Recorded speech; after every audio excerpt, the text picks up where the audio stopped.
Oh, hey there. What's going on? Just champions of the world, that's all. Yeah, Just no big deal. what else is new? Put those shit-eating rats in their What else place. is new? A lot of big talk, a lot of hyping up about a round robin game, but But what a tournament! that Goonies looking motherfucker finally got what was coming to him. His brother got so mad he couldn't play the rest of the game. I heard he might not play the rest of the season. His ego's so hurt. Yeah, He's twitching in the fucking yeah. in the anthem warm up. Just going like this. He threw out his neck. Anyway, Threw out his neck. anyway, I'm sure that's what happened. he's just too twitchy. His Yeah. ego's so bruised he couldn't contain himself. An absolute ka-chunk losers. Anyway, Well, as everyone should know by now, if you're watching this, you probably watch hockey. So you've probably watched the game on Thursday night. I hope so. Canada beats the U.S. 3-2 in overtime. It literally couldn't be more scripted. It's not actually scripted, but 3-2 in overtime 15 years ago. Somebody scored the goal to win it. And then 15 years later, somebody that's supposed to be the next one scores the goal to win it. So it sounds pretty scripted. I love it. But what a game and what a tournament. It Yeah. was a fun tournament. The Monday games, obviously. Well, the Canada Finland game was a good game. It ended up being a good game. We didn't end up posting that episode No. during the week because the audio was really bad, I guess. So Yeah. Canada obviously had to win in regulation to get to the final on Monday, and they did so. We weren't really touch on that much. They came out flying. They almost let it slip away. Yeah. But there was some criticism from myself about Bennington. Bennington's a liability, and boy, did he shut me up. Winners win, and there's a lot more winners on Canada's roster than on everyone else's roster. Yeah. Just 14 or 15 guys with a cup. The U.S. had 3 or 4. Finland had a couple. Sweden had maybe a couple. Yeah. Yeah, Hedman. I don't know about anyone else. Yeah. That's just kind of what it is. But yeah, so basically, Canada-U.S. game recap. Canada, McKinnon opens the scoring. Canada came out flying in the first. Yeah. McKinnon sifts one through the screen. Hellebuyck can't see it, and that's what we needed in the first game. That's what you're lacking in the first game. Yeah. Just a little make Hellebuyck work. It's okay to take chances, even if they're not prime. And this one ended up, there was so much traffic in that, he just needed to put it on net. What the thing everyone was talking about before the game started was that the one thing that Hellebuyck might be considered a weakness in his game is rebounds and second chance opportunities. Yeah. His save percentage is lower. It was like 0.79. Yeah, near the bottom of the league. Yeah, like 25th. Compared to everything else he does is like first, top second, 3. third. Yeah. Right? At least top 5 and everything else. Yeah. So you got to get traffic. And even the first game, I thought he gave up a ton of juicy rebounds, but we weren't getting to the net. No. But anyway, so McKinnon sifts one through with traffic in front, opens the scoring, gets us going. We had a good start. The U.S. kind of got going a little bit at the end of the first. Mm-hmm. They kind of got back into it. Brady obviously equalized before the end of the first. Just good positioning up front. And forget who they kind of started buzzing, and Matthews got the assist. Matthews came around on the wraparound, and Kachuk banged home the rebound. Right place, right time. Yeah. Even a broken clock's right every once in a while. So the U.S. kind of came on a little bit after that. 1-1 at the end of the first. They started playing well in the second. The U.S. played really well at the beginning of the second. Sanderson, we were kind of hemmed in our own end. Bennington made some saves to keep us in it. Sanderson ends up making it 2-1 for them, and it kind of... Sanderson looked really good. Gave the building some life. And Sanderson obviously came in because of injury issues. to McAvoy. McAvoy didn't end up playing the final because he had an infection in an injured shoulder. Um, which I mean, He, obviously, don't wish any no, injury upon anyone, even no. if he's American, even if he plays for It's Boston, just a right? game. It's a It's just a game. You game. don't wish that upon people. And obviously, you saw pregame. He read the lineup out, and he was pretty emotional Yeah. that he could play. Yeah. And it was pretty cool that I didn't know this until before that Mike Sullivan is his father-in-law, so to get to play for family, Yeah. right? That's pretty cool. But yeah, back to the game. Sanderson gave him the lead, and it was kind of like, oh shit, the building's getting a little energized because the building was a little flat in the first. When Canada opened the scoring, it Yeah, was kind of like, it was a little oh flat boy. in the first. After they scored, it kind of took a minute They remembered for us to kind of get back into it. We were kind of hemmed in a little bit in the second, yeah, but then the crowd started chanting the yeah, three letters they know in the alphabet, yeah, and yeah. they didn't stop for about 60 minutes. And then Marner kind of sits through the neutral zone into the offensive zone, kind of cuts inside. Bennett flies around, and Soccer called out the overlapping run. And Marner finds him, and Bennett puts it upstairs. Great shot, because not a whole Great like he feed, was great finish. tight to It the was net. tight. Yeah, he had to get it up, and he got it up. Get it up from Yeah, that angle and not go too high. Great shot. it was either that or drive the net. Yeah. Those were your two options. And then after that, both teams took no risks. Yeah. It was lock it down for the third period, and it was everyone. It was a lot of nervous energy at Who's gonna blink? home, in the building, on the ice, everywhere. Just like, okay, we don't want to make a mistake here. Yeah. Can't make a mistake. Can't make a mistake. And both teams shut it down, and that was the story of both games. Both teams kind of shutting it down defensively. Now we get into overtime. The U.S. was the better team in overtime. This is where I think every single person, myself included, owes Bennington a giant thank you, and we're sorry. Well, not every single person.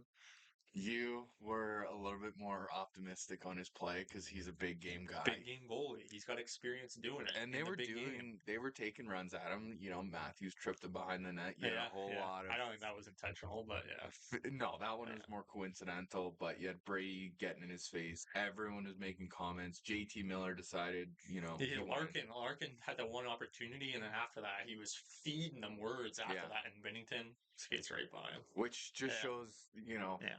right team, right place, right time in terms of like Basically, maturity level. obviously, Bennington historically has a little bit of fire in him.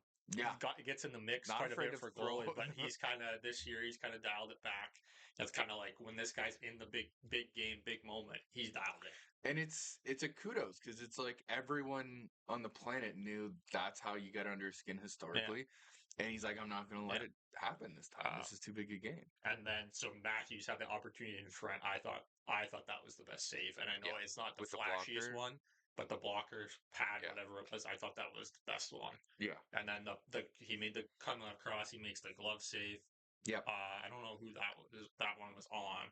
And then the last one with the big glove save was big glove Matthews save, again. sniper shot. Yeah. Like That one was probably the easiest of the three. there was no traffic, so you could track it, but it's still a sprawling fall forward. It wasn't. Into It the was glove. kind of like he squared the shooter, no traffic. It was a good shot. Yeah. But most of the time in the NHL, if you can see the puck and it was it's right not off from in tight, you're gonna save it. It was right off a face-off too. Yeah. It was all right going from static to all right. I gotta you know where the make other two save. was kind of like you got to move side to side. It's kind of lunging, especially on the first glove save. But Bennington, that's 3 huge saves in overtime, keeps him in the game. Canada comes kind of, I think it was off of face-off, offensive zone face-off. Yeah. And Marner comes in from the right wing and kind of sweeps across. The puck goes to the point, and Marner sweeps across to the left side, kind of comes in behind the net. And who was the defenseman on the play? Makar. Makar gets at the point, and it takes Makar. I believe it was on an icing. Yeah, because it was an an icing. offensive zone. Yeah, because point came back and had to skate real hard to get that icing call, and he gets it. Yeah. McDavid wins the draw to the point. Makar kind of comes around, kind of sneaks a peek, gets his head up, rims it around the boards. Marner behind the net. Not something you hear a lot, especially in tight checking 5-on-5 overtime. Marner gets the puck. He did have a little bit of space. The D zone coverage there was a little lacking. More on that a little later. And McDavid is wide open in front, and you probably don't want to leave 97 open in front. There's a few guys in that Canadian team you don't want to leave open in front, and he is near the top of that list. Finishes the job. And finishes the job, and we got golden goal 2.0. Yeah. And we spoke about it on our preview show that didn't end up making it out.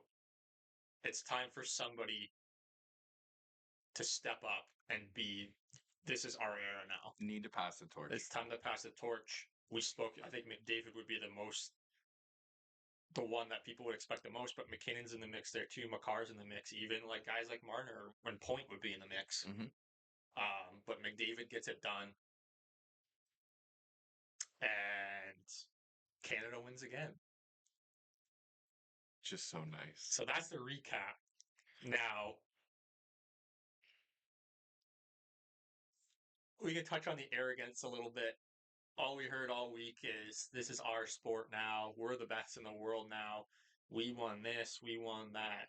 We spoke about this after the World Juniors. You might have the best. Oh, you have the best players in a 2-year age group. Mm-hmm.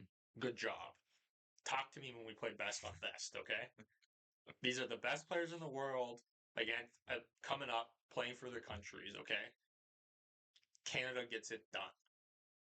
Always. Always. Do you feel that there's recent history? 2025 Four Nations. The 2016 World Cup, we beat them in the semifinal. And the 2014 Olympics, we beat them in the semifinal. The 2010 Olympics, we beat them in the final. Pipe down. 2002 Olympics, we beat them in the final. You haven't beaten us in a best on best final since 1996. Year I was born. It's exactly. been that long. I wasn't alive yet. I wasn't even alive yet. Do you feel there's any sort of an asterisk given Jack Hughes or given Quinn Hughes? No, because everyone has injuries. We didn't have a car in the first game. Yep. It's part of the sport. In the McAvoy shutting down. All we heard for the whole since they announced this tournament is that the U.S. is the best goalies in the world. The U.S. is going to win because their decore's better. The U.S. is going to win because their goaltending's better. Well, your goaltending might be better in an 82 game regular season, but Hellebuyck hasn't done it in the playoffs, and this is not on Hellebuyck. Hellebuyck had a great tournament. Yeah. One bad goal at the beginning of the tournament, and he shut it down after that. He even in that finals, he had to make a couple. He made some good saves. None of the goals were really his fault. It was just Canada with traffic and doing the right things. Yeah. And they changed the game plan. And it worked out a lot better in the final than it did in the round robin. And both games, there's not a lot of difference in it. We had injuries. We had Theodore out. Exactly. We had even when they just announced the team. Morrissey didn't play in the final. Morrissey came out of the game. That's Makar, Theodore, and Morrissey. That's our three best offensive defensemen. Yeah. People are looking at the team and being like, sorry, you're throwing out Marchand, you're throwing out some of these older guys that it's like, yeah, they have the name, but are they still relevant? And they still manage to get the job done. You need vets in the room. Yeah. I know people on paper he's I see a lot of Scheifele stuff out there, and I know you like Scheifele. Yeah. His production. Listen, he's a good player. He just doesn't. He's not going to play in a top 6 role. I think look at what happened with Kyle Connor for the U.S. Scratched him. He got scratched in the final. Kyle Connor is fully. He needs to be putting points on the board, and if he's not, he's kind of irrelevant out there because he doesn't do much else. He doesn't do much else. If he's not scoring goals, he's skating around. That's it. This is my point with Scheifele, right? Yeah. I don't want to get too much into it, but like people were calling out the team. Why isn't this guy on the team? And a lot of people disagree with me. A lot of people think he should have been on the team. But I think in a depth role, he doesn't fit a depth role. There's too many guys out there that can put points on the board and play the right style of game that you need on your third, fourth line. I don't want to talk too much positive about Marchand, but the guy knows how to carry the load. Listen, even if he's not the one scoring the points, him in the locker room, cutting the tension, keeping the energy. Although Crosby's still good enough. Like, so is Doughty. Crosby's there for the leadership role in terms of setting the tone, setting the pace, going to win games. Marchand has the intangibles of, we don't need to panic here, guys. Like, he just has that air about him of, let's bring some fun into the game. Like let the chirping on the ice, Yeah. the how He chirped the Kachucks post game. chirp the Kachucks. Even there's a clip going around of when he had to play when he was playing Marner in the playoffs. I don't know if it was last year or the year before. Can't remember what year, but he's like, I'm gonna fucking kill you. Yeah. Like going after him, and then in the room, sitting beside him, going after that Sweden win, going, oh, just a pleasure to watch you guys. Like he adapts to his environment well, and I just feel like he's a little bit of the glue when everyone's feeling the pressure. He can just kind of manage that load and take a little bit off everyone. You need guys in the room. Everyone talks about it all the time. I know the league is getting younger, but you still need guys in the room with know-how. Yeah. Marchand played really well against Sweden. Mm-hmm. I don't think he played poorly after that, but I don't think he particularly really did much. In the U.S. game in the round robin, he tried in the third period to kind of do some solo stuff, but he's just not that type He's of not that. He player. was never that type of No. player, And especially now. yeah, he's a right place, right guy. But Get under your it's skin. in the room, especially because you had that 9-year gap between best on best. Canada had a couple guys in that room that have been there that have won that. US didn't have any. The And US had no returning players, and I know they didn't win, but you need something. I know it's different because of the personnel, right? Obviously, our personnel, Sidney Crosby is hockey royalty, right? yeah, Like, does the US have anyone like that from previous eras? Tough to say, but and as much as we want to talk, the positive Marchand, but like he toes that line of being able to get under their skin. yeah. Did he take a single penalty He this pisses us tournament? off. Just the same as St. Bennett. He pisses us off, Didn't go in the but box. those are the teams that beat us. Didn't cost us a power Those play. are the teams that beat us when it matters most. Yep. He knows where that line is, and he walks it so well. Yeah. Basically, just you wanted to touch on a little bit of that arrogance going into the final for the Americans. Oh, it's in Boston, blah, blah, blah. You're booing our anthem. Well, we kind of have a valid reason to boo your anthem. You're just booing our anthem just to boo our anthem because we booed your anthem, right? So pipe down. Reaction. We're the best. We're the best. We're gonna beat you. The fact that you still aren't the best. You should be. You have how much? California has more people than Canada. Yeah. You have one state that has more people than us. Yeah. Our entire country, and we have more land mass than you do, and you still have more people than us. Yep. And you should be the best in the world at this. You should be. There's no reason not to because you have hockey culture. The U.S. has plenty of hockey culture. Plus, it's even grown into southern states now. Majority of you have the national development program. No other country has that. Anything like that. You have more funding than any other country in the world when it comes to athletics for whatever sport you want to talk about outside of obscure sports, right? But any major team sport that even if it's not North American, you still have more funding than most countries in the world. Mm-hmm. You should be the best team in the world, and you still can't beat us. Just take note, guys. You can win in the round robin. Keep winning in the round robin. You tell us, oh, we won. Oh, it's going to be different this time in the final. Well, it wasn't. It wasn't. In both games, there wasn't a lot in it. Nope. But when you need a play, when you need somebody to step up, that Canadian uniform, it just means more. And Canada always has something to play for, but there was just a little bit more to play for than usual. And I think Cooper. Did you see the Cooper interview?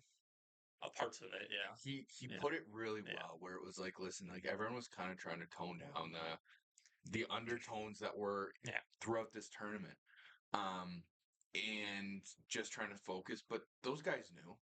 The guys on that team knew exactly how much this tournament meant for not only the guys. Both in the room, sides played into it. Yeah. You saw what happened before the final. Yeah. Both sides played into it. It wasn't just the game, and everyone knew it. Yeah. And you have to say, no, we're not thinking about that in the moment, but you can't not. Yeah. It's natural inclination too. And a lot of those Canadian players live in the U.S., just like some of the American players live in Canada. Play for U.S. teams. Yeah. Pittsburgh. But this is about more than that. Yeah. This is about more than that. And just such an invigoration for all. And there's good people everywhere. All right. Yeah. They're not here to alienate Yeah, an entire group of people. there's good people everywhere. It's the actions of one person. And you poke the bear. Yeah. And if you want to take a swing, you best not miss. Don't mess around, man. All right. You want to talk the talk, you got to back it up. Yeah. And it was again, it's always a big battle. It's always a tough battle. But when shit hits the fan, who gets it done? We talked about maybe the U.S. having a deeper team, but the big game players showed up. The big game players, we've talked about it. The big game players were the difference. Do you want to get into kind of who stood out, who maybe surprised you a little bit? I just want to touch Okay. on a couple of things, and Okay. then we'll go to players. I want to go through both teams, like every player throughout the game and the tournament. Okay. So the big game players were the difference. Now, there's a lot of guys in Canada who have won cups, but the two guys who took part in the goal haven't won yet. So those two guys, that's big for those two players. That's McDavid and Marner. One of the themes that I was interested in is having some of those guys participate in lines like this and in games like this. How much does it elevate their own play? Yeah. Not only just physically and understanding the game and how the game's developed and how you can play, but even just confidence and mentally. No, don't get me wrong. It's the NHL. It's completely different than this, right? You have 4 lines of forwards, 3 lines of D, and plenty of good goalies.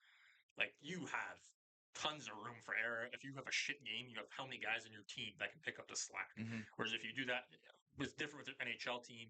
You're one of the better players in your team. You're expected to be the one picking up the slack for everyone else, right? Yeah. This is a little different, and we will get to that with those players. But when it matters most, it's when it matters most, they stepped up and they got a little taste of that, and now it's time to take it to the next level. Mm-hmm. And winners just win. Winners win, man. Go through the roster and look who has cups on Canada and look who has on the U.S. You can make 3 fucking lines of players on Canada, forwards and D and goalies, and they'd be top. You would. What would you have to make if you only took players that won Stanley Cups? Canada can make the majority of their team. Yeah, they'd have to add one line pretty much. Yeah. The U.S. could make one line of players that have won a cup. Yeah.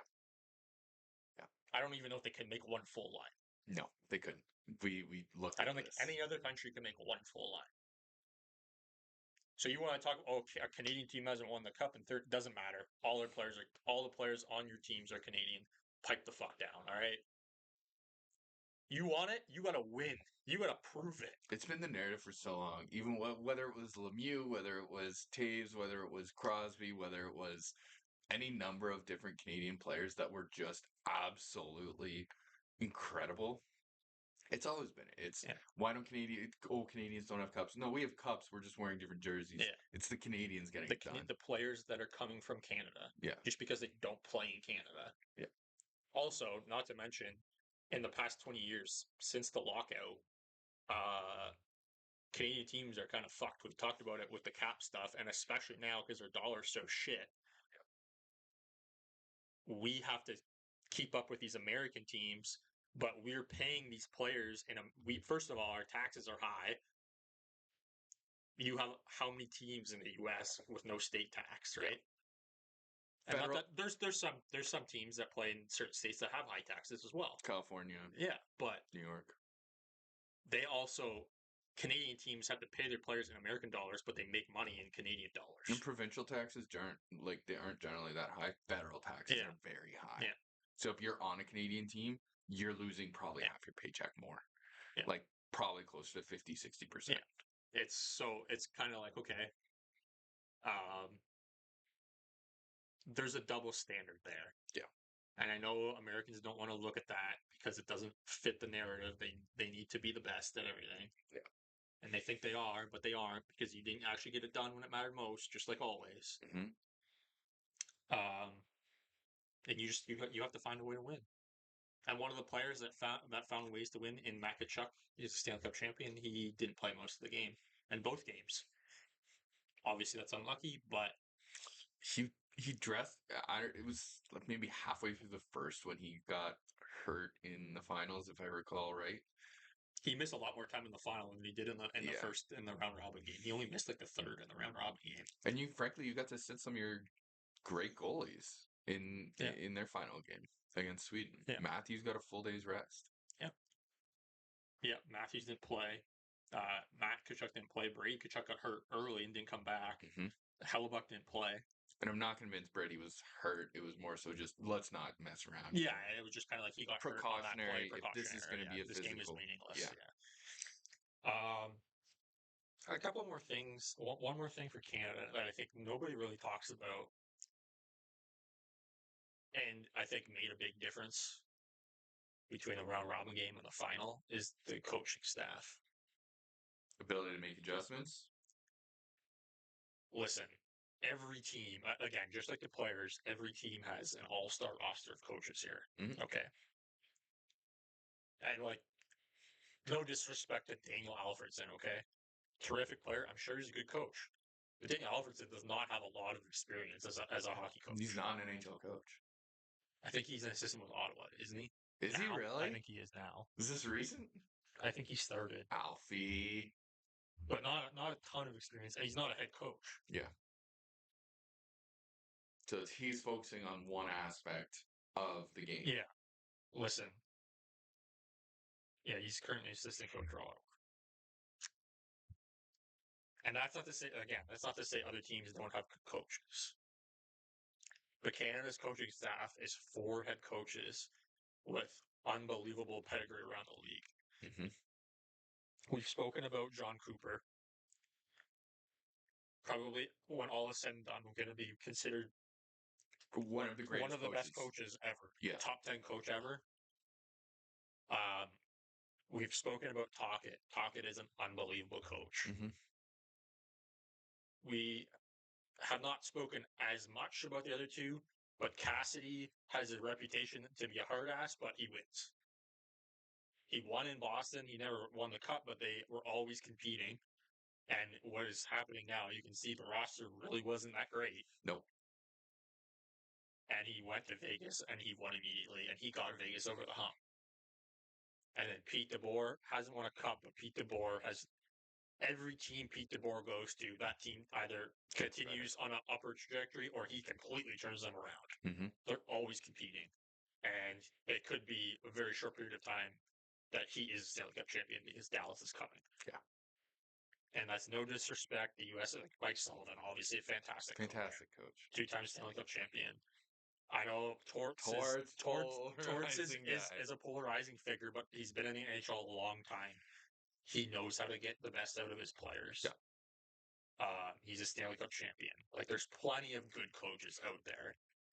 There's coaches that Canada, you talk about the U.S.'s goaltending, talk about the coaches that Canada didn't take that they could have taken, right? They have so many guys out there. Berube would be one. Yeah. Right? Like, there's plenty more. But just guys with that little bit of, they just have the difference. There's a little bit of know-how there. Just like the players, you have a little bit of know-how. Sheldon Keefe? Just tweaks. Sheldon Keefe? Yeah, you never know. Maybe one day. Not yet, but maybe one day.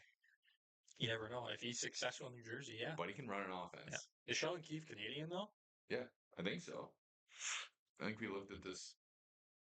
Anyway, regardless. That coaching staff, he's Canadian. You've got so much in the room of people who love to analyze hockey. And do it so well. And can make who else was on the U.S.'s staff? Who was it? Sullivan, Torts, don't know the last guy. There's two more. There's 2 more. But I don't know. I think the call to bring point up to split Hines, who's had a good year in Minnesota, and David Quinn. Now, all good coaches, but most of these guys, outside of Sullivan, don't have the pedigree that the 4 guys on Canada's bench do. You can throw Torts in there, but that's, even if you do, that's still 4-2. Yeah. And that's not to say that Quinn and Hines aren't good coaches, but there's something a little extra. When you're talking about the elite of the elite in terms of coaching, Yeah. it is. There's levels to it, and it's not like they're bad just because they're not being included in that level. It's just that's the level. Yeah. Okay. Before we get to the players, I wanted to touch on refereeing for this tournament. Yeah. Okay. Which a lot of people are very critical of referees. I thought the referees were terrific in this tournament. Yeah. I thought it's playoff style hockey. They let the players play, and you talk about. There's a lot of people who don't like fighting. There's a ton of people. My mom. Yeah. The first thing my mom texted me, "Oh, if they want to fight, they can stay home." Okay, like, you watch 2 hockey games a year. Let's calm down.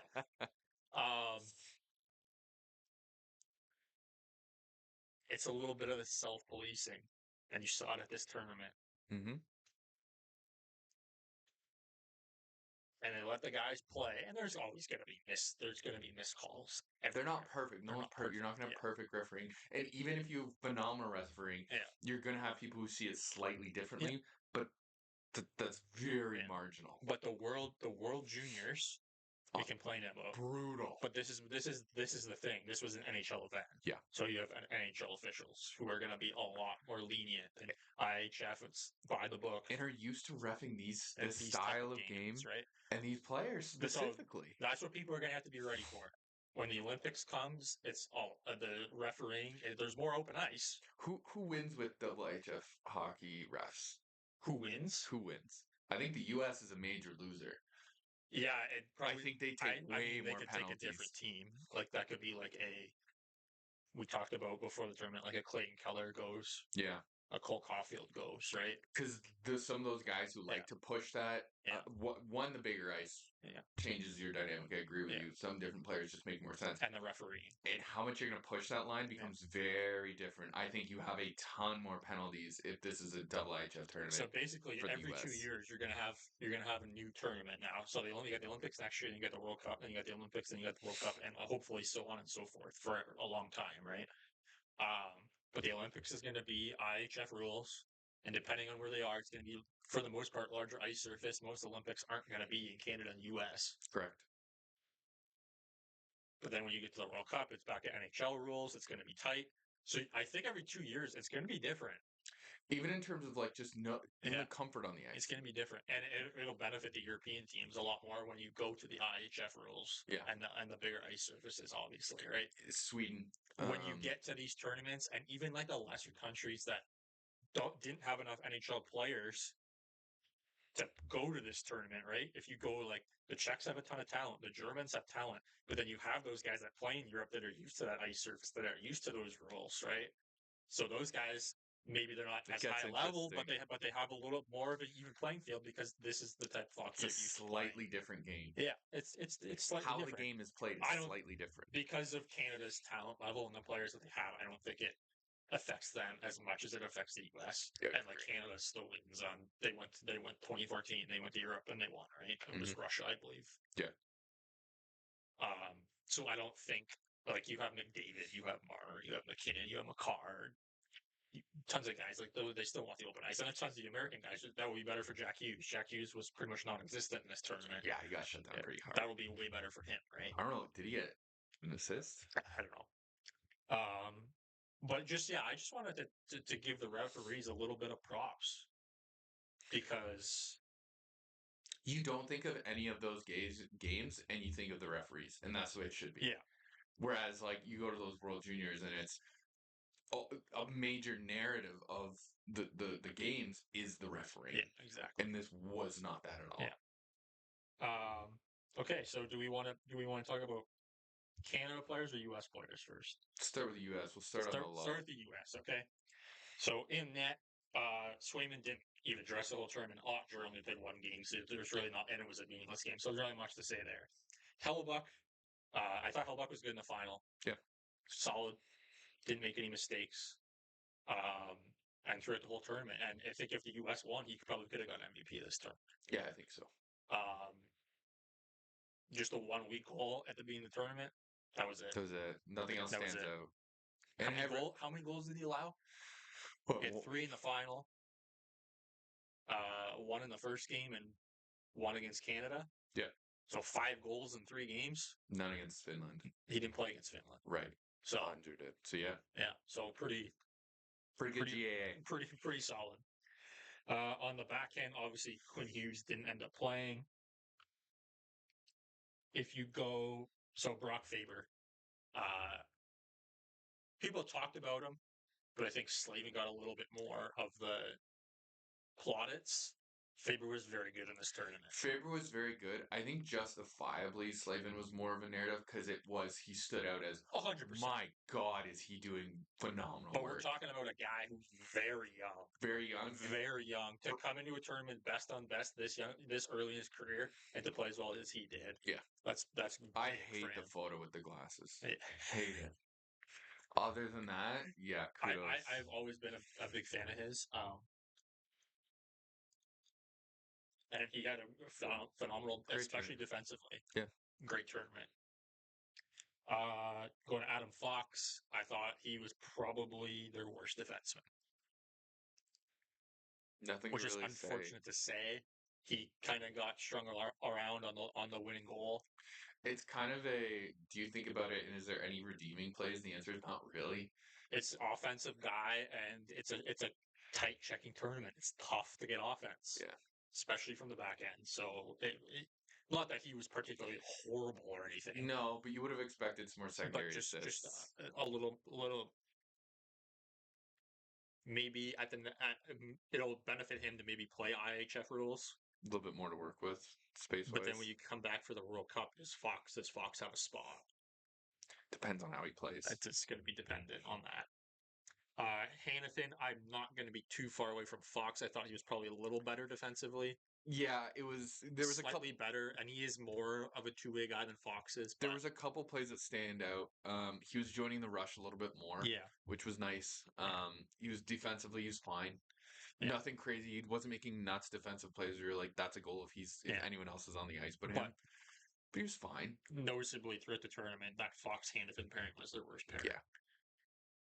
McAvoy obviously unlucky not to play in the final because he was terrific against Canada in the first game. He was shut McDavid down. Yeah. Shut everyone down, and he was great. Obviously didn't end up playing, and now he's out week to week. It sucks. I know Boston's a little upset about that, the way it was handled. I would be too, but anyway, Jake Sanderson comes in for the injured players. Show up and show out. And he scored in the final, and I thought he played well. Take the opportunity when it's given to you. I didn't think he was unbelievable, but just played his role, was solid. Got a goal in the final. He's just so offensively just comfortable. Yeah, just comfortable in the puck. Yeah. And then the last two would be considered their best two defensemen. Slavin, unbelievable, the shutdown player of the tournament. Holy smokes! Like he saved Crosby had a clear cut empty net. Slavin saves the day. He blocked a shot in the third. He's laying out. That's that big long body gets in the way. Not getting beaten on foot races. He's his stick work is unbelievable. You can't get anything in between him, and he's a big guy too. So you think he would, but you can't. No, he's a good skater for a big guy too, and he just shut everything down. Yeah, I think if defensemen were a little bit more glamorous, like he's a major conversation piece for arguably if they did an offensive MVP of the tournament and a defensive MVP of the tournament, he's defensive MVP for sure. Yeah. And then the last guy led the tournament in points. Zach Werenski. He didn't score a goal. He had 6 assists, but good for him. We talked about him. He earned he probably at the beginning of the season. I don't think a lot of people would have picked Werenski. He would have been on the bubble. A lot of people wouldn't have known who he is at the beginning of the season. Well, they wouldn't know who he is, but played really well. He would have been on a bubble guy, but he has exploded this year for Columbus and showed up going on Team USA too. Yeah. Up front, Matt Boldy, I didn't think he didn't hear his name a ton, but I thought he played his role. Young guy, tight checking role, and he did that to a T. It's kind of similar to power Jarvis. Forward. Young, he's not overly big, but he's a power forward. He's a bruiser, and he was fine. Yeah, but he played his role well. Mm-hmm. Kyle Connor is going to be one of the few guys from the Canada-US teams that stock has gone down. Really underperformed. Did nothing. And we've already spoken about this, where it's kind of like he's a player, he has to be in the top 6, and if he's not, which will happen in the final. He got scratched, right? Because wasn't producing in the first couple of games. And, well, he played the first line the first game, and he played the fourth line after that. Yeah. And then didn't play at all in the final. Yeah. And Winnipeg, this kind of this tournament just kind of proved again, is there going to be playoff struggles here. It kind of seems so. Because it's the Hellebuck show. It's Hellebuck and Morrissey are two guys that can claim, okay, my stock's okay. Yeah. But it's the front end, which has always been the worry, is the forwards. Yeah. Can they play two-way style game come playoff time and handle the physicality? Based on what we saw at this tournament, no, obviously they can still prove us wrong, but yeah, Connor was pretty disappointing. Yeah. Obviously, didn't get a lot of ice after the first game anyway, so like it's tough to do anything in a fourth line role when you're a scorer. But that's where people. It's just not. He's not an adaptive player. Like he's not. He can't really adapt to play that type of role. If you're sent down there, that's where it is. Okay, I need to take control of my destiny here if I want to play up through the line again. Probably, in my opinion, the U.S.'s best forward at this tournament was Jack Eichel. It's crazy the control he has with the puck, the comfort, the speed. He's just so good. Just the vision and terrific defensively as well. Yeah, and on draws, just one of the best players at the tournament for sure. Jake Gensel as well. Gensel came up clutch for the U.S. Huge points. And not a guy. I think a guy probably everyone expected to play near the bottom of the lineup, but he didn't. He played with the big boys, and he produced, and he got it done. Yeah, and that's a guy who knows how to. That's one of the guys that knows how to win on their roster, right? Along with Eichel, and he knows how to play with big players. Yeah, and I know some people will say, "Well, it should be easy." It's not as easy as you think. That's a guy who played with Crosby, knows how to play with Crosby. He's playing with the big guns in Tampa right now. Point Kucherov. He knows how to play with those guys. It was something they mentioned yesterday. I think it was just on TSN or Sportsnet, but it was when you're playing with a lot of big guns, there's a propensity to, I shouldn't be taking this shot. I should be feeding it somewhere else. Yeah. He wasn't doing that. No. He wasn't being the too nice guy. He was okay with being a little selfish, and he got the job. Yeah, because he got goals. Yeah. Jack Hughes, another one like Kyle Connor. We didn't hear much from him, and it's an issue. It's a small guy. He got shut down pretty easily too. He played well in the first game against Finland. Him and Matthews seemed to connect pretty well in that game. After that, he was quiet. The first game, everyone was like, "Oh boy, this Hughes and Matthews It'd be a good combination." Yeah, but he was getting shut down in the neutral zone. It's a tight checking game. The average level of the defensiveness was just so high that he didn't have any space. He was easily getting physical, and that's part of the reason New Jersey, where it's like, what are they going to do in the playoffs? That's your best player. Yeah, and cocky too. Like he likes to talk his shit. Yeah, I'm sure he wasn't doing much the way he was playing, but obviously once you get back to the NHL, he's going to be the main guy in the team. It's not an all-star team, so you're going to have a little more space to do things. This is where it's a similar conversation with Marner. It's not necessarily just about winning, but what did you learn from? But Marner has more guys at his level on his team. Agreed. Whereas New Jersey, I don't think it has anyone else at the same level as Hughes. More so, I always view if you're a top end talent, you should be a leader in the room. Yeah. You should be making everyone around you better. And so, what did you take in that room, and what did you take on that bench, and of the get it done mentality, or at least try to, if you're the U.S., eat shit. Of you can take that back to your own team and say, this is what the conversation needs to be when we're against the wall. Yep. Next one, Chris Kreider coming in. I think a lot of people were like, why is he in this team? He's been terrible this year. And he actually played his way into it because he didn't play the first two games. No. He played against Sweden in the last game and earned a spot to beat out Connor. And that's one of the guys that he's a penalty killer. He's quick. He fits a depth role. Yeah. He similarly got his shot and really kind of... I don't think he was particularly outstanding or anything. But no. But he said he scored against Sweden, and I have a job to do here. Yeah. I don't care if I'm playing fourth. Ton of minutes. But even if I'm playing third line, fourth line minutes, I'm gonna go out there and put my heart on the ice there. Exactly. One of the guys whose stock is way up from this tournament is Dylan Larkin. Yeah. He was phenomenal. Whatever role he played in the top 6, in the bottom 6, wing, center, whatever you want to do, he did. Another one where it's like a guy who finally gets to play with some high-end talent. Yeah. Yeah. Got to really excel. Yeah. Yeah, I was really impressed with him. Matthews. Matthews is a polarizing one. A lot of people were critical of Matthews. And still are. Okay. Offensively, I don't necessarily disagree. Defensively, especially in the first Canada game, the game that the U.S. won, he was the best defensive forward on the ice that night. Mm-hmm. And I thought he was very good, again, defensively. In the final, there's one play at the end of the game that people look at, say, what are you doing? We talked about it a little bit last night. Yeah. On a day-to-day basis, if you're a center, most of the time the defenseman will take the net front and the center is the deeper forward. You have the wingers higher on the D, and the center is the one helping the D. The center should be usually the one that goes maybe into the corner and chases the puck down, and the defenseman obviously didn't work out that way. Both players kind of went chasing. Fox was out of position, so Matthews kind of was in the middle and then saw, okay, I need to close this guy down. Marner's got tons of space here, so he goes to close it down. McDavid's alone in front. I think it's on both players.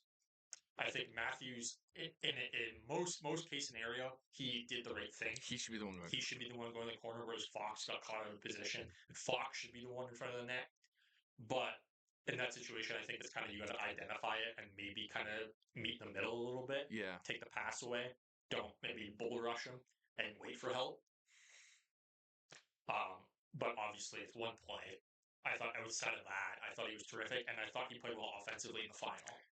Was he sniping goals? No, but it's But like he had tons of a couple chances in overtime. And it's frankly, this wasn't the tournament where you were out, sniping goals. Yeah, These were exactly. Every single goal was for the most part nitty gritty. Exactly, especially in the Canada-US games, right? Tight goals. There's going to be tight scoring, and just the way he played. Again, once you get into the playoffs, and Matthew's going to be a main guy, you're going to need a little more scoring. But he did make things happen offensively in the final. Last night got an empty netter, but he even going in, he was like on a 6-game cold streak. Yeah. But he made things happen offensively, and you're going to need a little more for the Leafs offensively in the playoffs. But the defensive play is encouraging. He made that Brady Tkachuk goal happen. He made both goals happen. Yeah. Both U.S. goals in the final, he made happen. So, again, put some respect. Yes, you want a little more offensive production. I get that.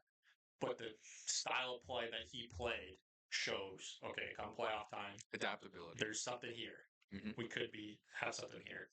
JT Miller, kind of like Matt Boldy, he played his role fine. I didn't think he did anything particularly fantastic. I don't think he did anything badly. He was just did his role. I don't like JT Miller. I know you don't like JT Miller, especially because of the Pareto stuff. It's just like, I don't know. It felt like he was trying way too hard to be a hero. And he's American, of course he did. I think he hurt his team by doing so. Yeah. That Star-Spangled Banner maybe got to his head a little bit and made him think he was a little bit better than he was, a little bit bigger than he was. Parayko, buddy, idiot.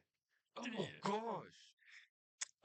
Brock Nelson, fourth line role. You can't read much into it. He was here for a depth role. I thought he needed a walker based on his photo. Holy smokes! He got some sunscreen. He didn't get a ton of minutes, so you can't really judge much. He played his role fine. Yeah, and he didn't. He had a couple of scoring chances. Yeah, I thought he did so. Yeah. We get into Jack's few favorite players here. So first we go Brady Tkachuk. Brady Tkachuk would have a shot at one of the better players in the tournament. Okay. Objectively, yeah. Like, talk about setting the tone, the physicality. Getting in the mix, physicality. Not just the fight. Hits every night, that physical. To be that physical and to do it day in, day out for a whole tournament, that's impressive and he finally got his opportunity to shine in a big moment because he has never played in the playoffs. Yeah. I'm sure they're hoping that changes this year in Ottawa. But not based off yesterday, but we'll move on. Yeah. The Canadian people, the Senators fans probably don't hate Tkachuk as much as the rest of Canada. Putting the objectivity into it, he played well. He played well. He did play really well, actually. Probably one of the U.S.'s best players. Matt, I thought when he was in the lineup, I thought he played well. I don't think he was as good as people made him out to be. Obviously, the first game he was terrific. Yeah. But after that game, he did play against Finland, and he didn't really play much against Canada. So them saying, "Oh, he was near the top end of the players in the tournament," he didn't really play enough to be near the top end. He was just fine in my eyes. He was physical. He scored a couple goals against Finland, but he didn't play enough. Didn't play enough. He dropped the mitts on the first play of the game against Canada and lost. I would say probably a tie in that Lost. one. Hagel's my guy now. I'm buying a Hagel jersey. I don't care. Dude, got his ass kicked. He didn't play, so he had to serve that 5-minute penalty. He didn't play that much in the first period. No. Got hurt, pretty much missed half the game. Didn't play in the Sweden game, and then barely played in the final. So there really isn't much here I can say. Like, everyone's hyping this guy up. There really isn't much here that I can say he was one of the best players of the tournament. There's some reports coming in saying this is a really bad injury. They're saying that because he played in a Stanley Cup final with a broken sternum. So if Matt Tkachuk is hurt, he's probably really hurt. Yeah. They're saying it's really bad, but right now they're just saying day to day. So we're really unclear on what's going on there. His haircut's stupid. His face is stupid. He's dumb, and I don't like him. The last American forward is Vincent Trocheck. Again, played his depth role fine. I thought he did really well. He did. He played solid defensively, wins draws. Yeah. Plays his role. Overall, the U.S. had a good tournament. Yeah. But there's a reason they went undefeated in the round robin. Yeah. Well, they didn't. They lost to Sweden. U.S. lost this. Yeah, they did. Sorry. Yeah, it was a meaningless game, but they lost. Right. So, yeah. Did anyone else play forward? No one else came in, right? Didn't have that many injuries. No, just defensive. What did they do in the Sweden game? Because Tkachuk and Matthews didn't play. That's when Kreider came in. Kreider came in, but that's only one player. Did they play a short? They must have played short. I don't remember them bringing the player up. I think they agreed to play short. I think it was just too late. Yeah. That they couldn't get somebody in time. That's probably what it was. Also, can we clear up the whole Quinn Hughes was like practicing with... He didn't even play for Vancouver last night, so that was... That report was so bait. Yeah, they talked about Hughes possibly coming because McAvoy was out. And I was under the complete impression he was on a plane to go to Boston. The thing was, people were probably not happy that Harley got to play for Canada, but obviously the only 2 games that Harley played was because they needed it to end up playing. Yeah. But they did end up saying Harley can play throughout the rest of the tournament, even if everyone's healthy. Yeah. The U.S. probably thought, okay, well, that's bullshit. We should be able to take Hughes then. And it was like, and their thing would be Hughes was actually on the roster originally. Yeah. And he just didn't come because of injury. So they were saying, oh, Hughes is coming to Boston. Hughes might play in Boston because we heard that McAvoy was out. So Hughes should be able to play. Well, they basically said to Hughes, you're allowed to come, but if you're coming, you got to play.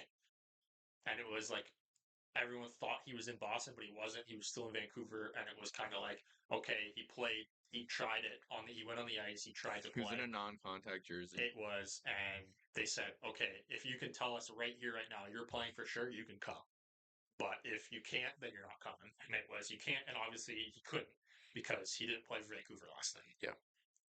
And that was probably more of a desperation thing than anything. Well, the U.S. Mfkers in the lineup. We U.S. need somebody. is desperate. Yeah. Oh no! No, U.S. And you know what? The guy that he would have taken out would be Sanderson, and Sanderson played well. So he scored a fucking goal. Yeah, so I don't think they have too much of a gripe there. Yeah. Okay, we go to Canada. Mm-hmm. So again, the 2 other goalies, Montembeault never even dressed, and Hill didn't play. So you can't really touch on them. Binnington. We touched on Binnington a bit. Mm-hmm. A lot of people owe Binnington an apology.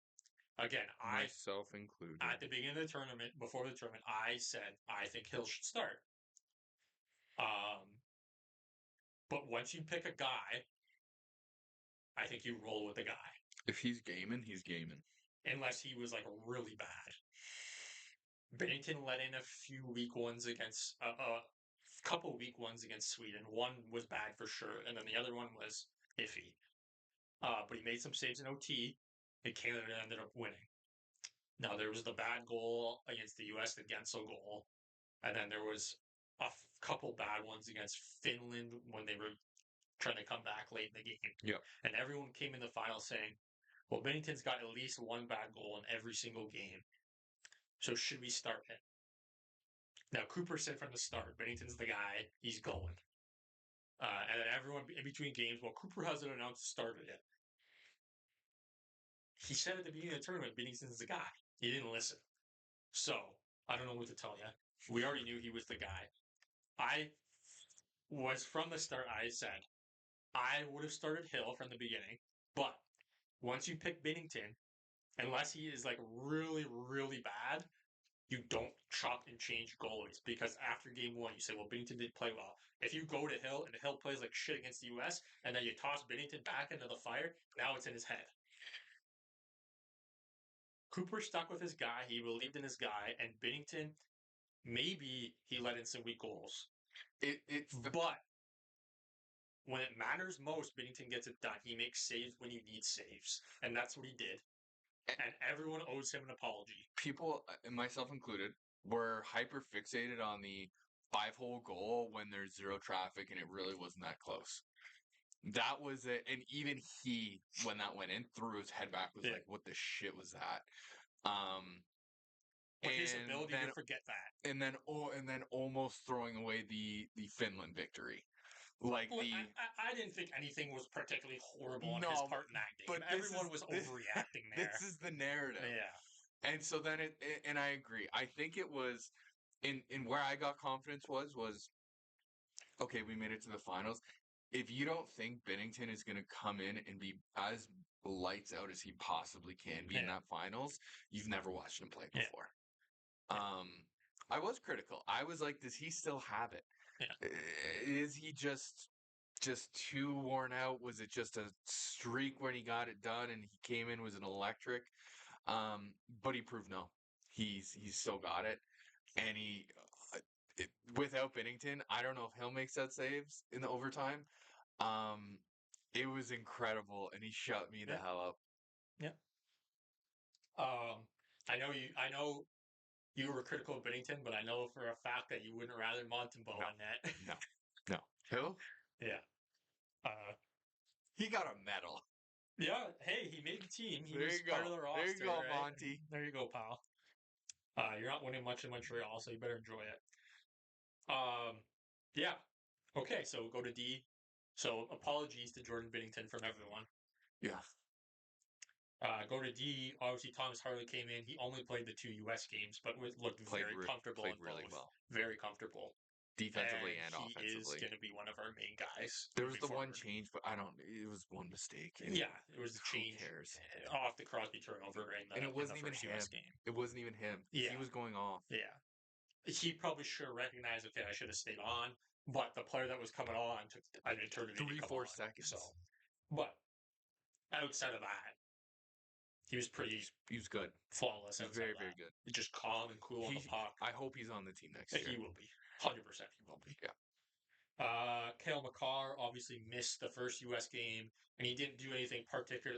Nothing like jumped off the page, but it's just a guy's calm and cool in possession. It just felt good, and you just feel confident. If he's on the ice, you feel confident. You're one, have offensive scoring capabilities, and 2, defensively, he's still. He almost got one at the end of the game too. Yeah, he did. He kind of busted through. There was like less than 10 seconds left. He saw the space. Took I immediately said, I saw the space. I was like, go. There's less than 10 seconds. Go. And he almost got it done. Morrissey obviously ended up with an illness. He didn't play the final, which is very unfortunate because I thought he was our best defenseman throughout the tournament. Even defensively. Yeah. And he's more of an offensive guy, and he's not a big guy, but I thought he played well. He was reliable. Yeah. After that, Colton Parayko. If you don't, Colton Parayko is the type of defenseman. If you don't hear his name, he did his job. I think he played up this tournament too. Like I thought he played well. Yeah, I thought he played really well. I mean, I was nervous having him play. Yeah. But he played really well. He's solid defensively, big body, offered a little bit of physicality that you needed on defense because like some of our defense are pretty small. Yeah. I was going alphabetical order, but I don't have I have the original roster here, so I did forget to mention Doughty. Should have been the first guy, but so Drew Doughty struggled a bit in the Sweden game, and he just got better and better as the tournament wore on, and that's He's just coming back from like a 4 month break. he's played 10 games this year. Yeah. Give him a little bit of a And the 10 games have been in like what the past 3 weeks. yeah. Give him a little bit of grace here. Yeah. And but he got better as the tournament went on. On the puck, he was a little hesitant a little bit, and there was a couple times it bounced over a stick. There was a few times Yeah. too where it was like decision making. You're like, Yeah. is that the play? It looked like he just was hesitating a little bit. Yeah. But it was maybe 3-4 times. Yeah. It wasn't crazy, and I'm glad he was there. But defensively, he was very solid. Yeah.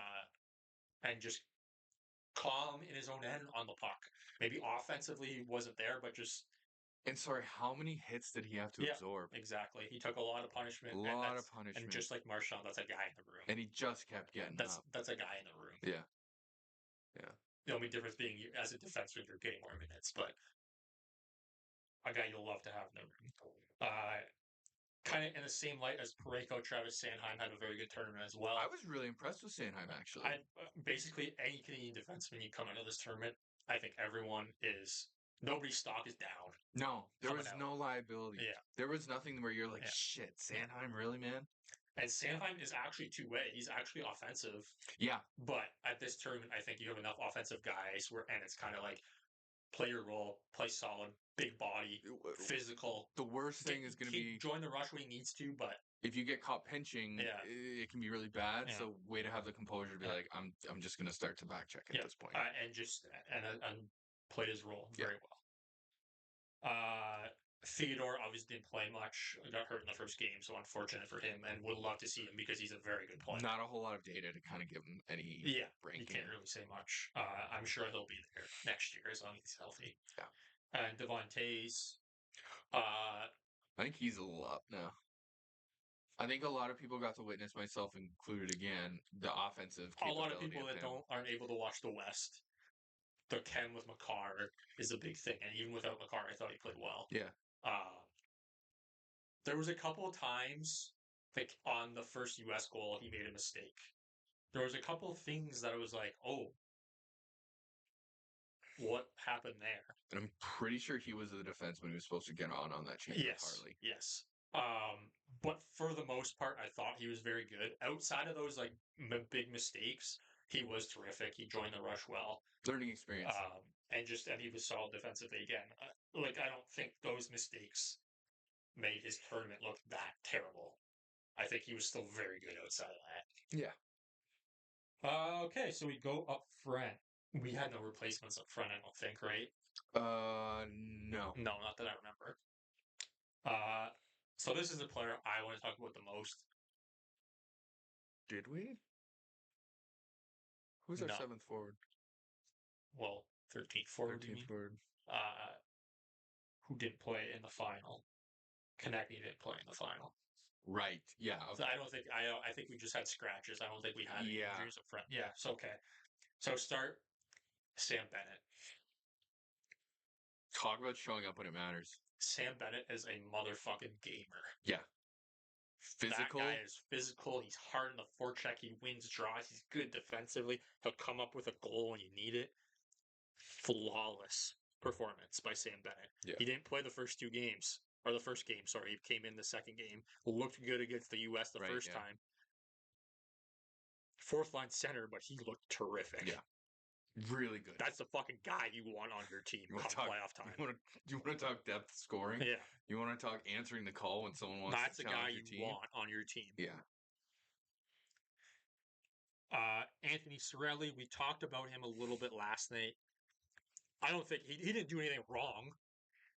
And big thing was obviously Cooper's the coach, and there was a little bit of Tampa chemistry, especially with Hagel. I think there's other centers out there that can play that role that offer a little more upside. But again, you have the familiarity with the Tampa guys. I don't think anyone's going to be overly pissed that they wanted to come in with some built-in chemistry. Yeah. But I think you also discovered you naturally needed to break up that line a little bit anyway. Yeah. And I agree. I think there's guys that can do that role that offer a little bit more in terms of value. Basically, I would say going forward, I'm not pissed if he's on the team. I'm not pissed if he's not on the team. Yeah, I think this is I a think guy. there's other guys. This is a guy Yeah. who's gonna have to really kind of show up and show out Like that when season. you get coming to the next couple of tournaments where Yeah. it's like, who's on the team? Well, Bedard's coming, Celebrini's coming. There's other people. Wyatt Johnston might have a gripe, right? Like, Yeah. there's other players. Robert Thomas might have a gripe, right? Like Yeah. Robert Thomas can play at depth role if he needs to play at depth role. Yeah. And he can score. Yeah. And there's no hit on Sorella here. I thought he was solid. He was solid defensively. He played on that shutdown line. I thought he did well. Yeah. Just moving forward, he could be a guy that is interchangeable. It's an argument of you got to earn your place on this team every single year. And I didn't think he played poorly. No, there's no gripe on him. But okay, Sidney Crosby. what's there to say? What's there to say? The guy gets it done. I thought he played. We talked about it on last week's episode. I didn't think he particularly played well in the first U.S. game. No, it's one of the rare Crosby mistakes that you saw at the blue line. In the final, I thought he was better. Yeah. Again, he didn't really stand out. But intangibles. He's still He's 37. The scariest thing was pregame when they're waiting for that puck to drop. The guy didn't blink for 3 minutes. Yeah. He's just staring. He's in. He is all in. You talk about it. It's always the joke. Sid's gonna have a couple Michelob's post game, and he is coming out. And 2 days later, you're gonna get lit that night. Maybe you party it up the next day. Day 2 of the offseason, Crosby's back in the gym. Yeah. The guy just loves the game and he loves competing. And that's where it's like, you want to set the tone. That's what you want every single person on that bench guy, looking at. We talked about it. That first power play unit, those are the last guys on the ice. McKinnon, McDavid, Crosby, cleaning up pucks. They're cleaning up pucks. If those guys are okay with cleaning up pucks, those guys are willing to do whatever it fucking takes to win. And the rest of that lineup and the rest of the team he plays on in all your NHL teams, they're going to follow that guy to the ends of the earth. It's culture. Yeah. And Sid is the number one guy leading the way. I know he was banged up coming into this tournament, so we talked about it last week. Maybe we see Sid play center, like it would like maybe to see, and it never actually happened. He took some draws. That's one thing I would have liked. Maybe even if you don't play him at center, I would have liked to have seen him take draws more. Because he's so good at it. At least like if he's on McKinnon's line, McKinnon's right-handed, Crosby's left-handed, so you have one guy for one side and one guy for the other side, right? But it's just like Crosby's probably one of the best 2 face-off men that's ever lived. Maybe that's like a situation. Maybe it's like, okay, Crosby's not going to be here forever. We want guys to be ready for the situation in the future, but it's like, this is here now. Yeah. You can kick the can down the road for that shit. Like, that's not to say that McKinnon was particularly horrible on draws, or McDavid was horrible on draws, but like Crosby is lights out. Even when the days of Crosby are over, have me a coach and just have guys take face-offs against him. Yeah. Have him just teach. Yeah. Okay, go to Brandon Hagel. That's one of the guys. Love him. That's one of the guys whose stock is way up post tournament. Oh my god. Terrific on the forecheck, speedy guy. And you look at his points. Obviously, not many points in this tournament for him, but you look at his points production for Tampa this year. It's very good. Yeah. Oh, he's crazy good this series in the NHL. He's the top end of the league. Just what a story. What a story, and just like he's skating his ass off. He was still playing every single shift. He was still playing junior, like he was still in the CHL at 20. Most guys that are playing the CHL at 20 are never going to the NHL. That's just a success story. He worked his bag off, and it showed. Yeah. And it showed he's not taking anything for granted. Yeah. And this finals game. Yeah. I love Hagel. Yeah. Yeah. He is on the team for years to come. Yeah.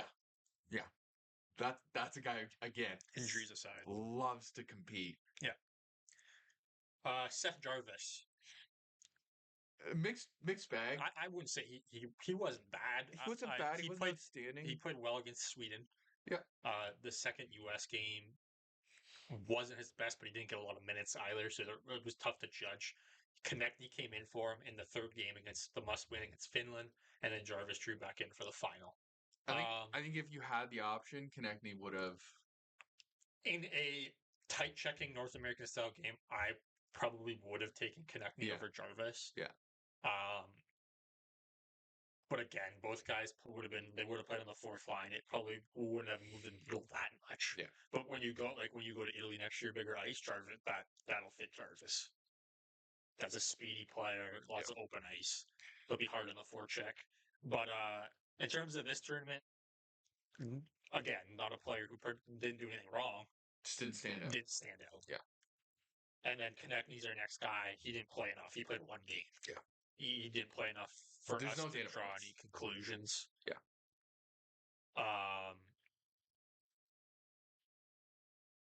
Did he play at all? Other than that Konechny? the Finland game? So Bennett scratched the first night. Yeah. So Konechny played the first game, and he was quiet. Yeah, which is why they scratched him. He was quiet, which is why they scratched him. Bennett came in for him, and then Konechny came back in for the third game. So he was quiet. I wouldn't say his stock has gone down because again he didn't get a ton of ice. Not particularly. I think it's just kind of stays the same. It's got a medal. I think he might have a gripe and not getting in the lineup because I think that U.S. style play might have fit his game. He's a physical player. He'll get in the mix. Yeah. But it all worked out. We won the game. But that's a guy who'll be on Team Canada. Yes, and should be. McKinnon, MVP of the tournament. To hear that gallop. Yeah. He scores the opening goal in the final. He scored 2 in the must-win against Finland. He scored the opening goal of the tournament against Sweden. I was surprised there wasn't and maybe this is again just because I don't watch a whole lot of West Coast games, particularly Colorado. Was expecting maybe a little bit more physicality. I don't know if that's naturally. I think he was low key more physical than people thought he was. Yeah. Yeah. Okay. Yeah. So his acceleration is insane. I think McKinnon has always been a physical player, and they call him the Nate Dog for a reason. Yeah. He's a dog, but I think he has gotten a little older and he's a little more mature, so he picks and chooses. Okay. He's a little more mature. I was expecting more Kachuk style play. He's not like that physical, right? Yeah. But still, and he's smart. He'll rub you out. He's not gonna go like the Kachucks are better. They're gonna go and they're gonna run you through the boards, right? McKinnon's not like that. He's gonna hit. He'll be physical, but I think he was just smart defensively. He came up with goals when you needed goals. Mm-hmm. He wasn't the normal end to outside of that Sweden overtime. He wasn't end to end going through guys, but it was too tight checking. McDavid didn't really do much of that either. So. And he came up big when they needed him. And he put his role to a T. And you can see how he played because that's a Stanley Cup champion. Yeah. Next, you got Brad Marchand. We touched on him a little bit. Not really much else to say. Played his role. Didn't get a ton of minutes. Wasn't particularly really effective, but wasn't a liability either. You say thank you. That's it. Vet leadership in the room. He did exactly what he was on the team to do, and nothing more, nothing less. Basically, probably Marchand's last shot at Team Canada is next year's Olympics. After that, he's probably done. Yeah. If he even goes next year. Yeah.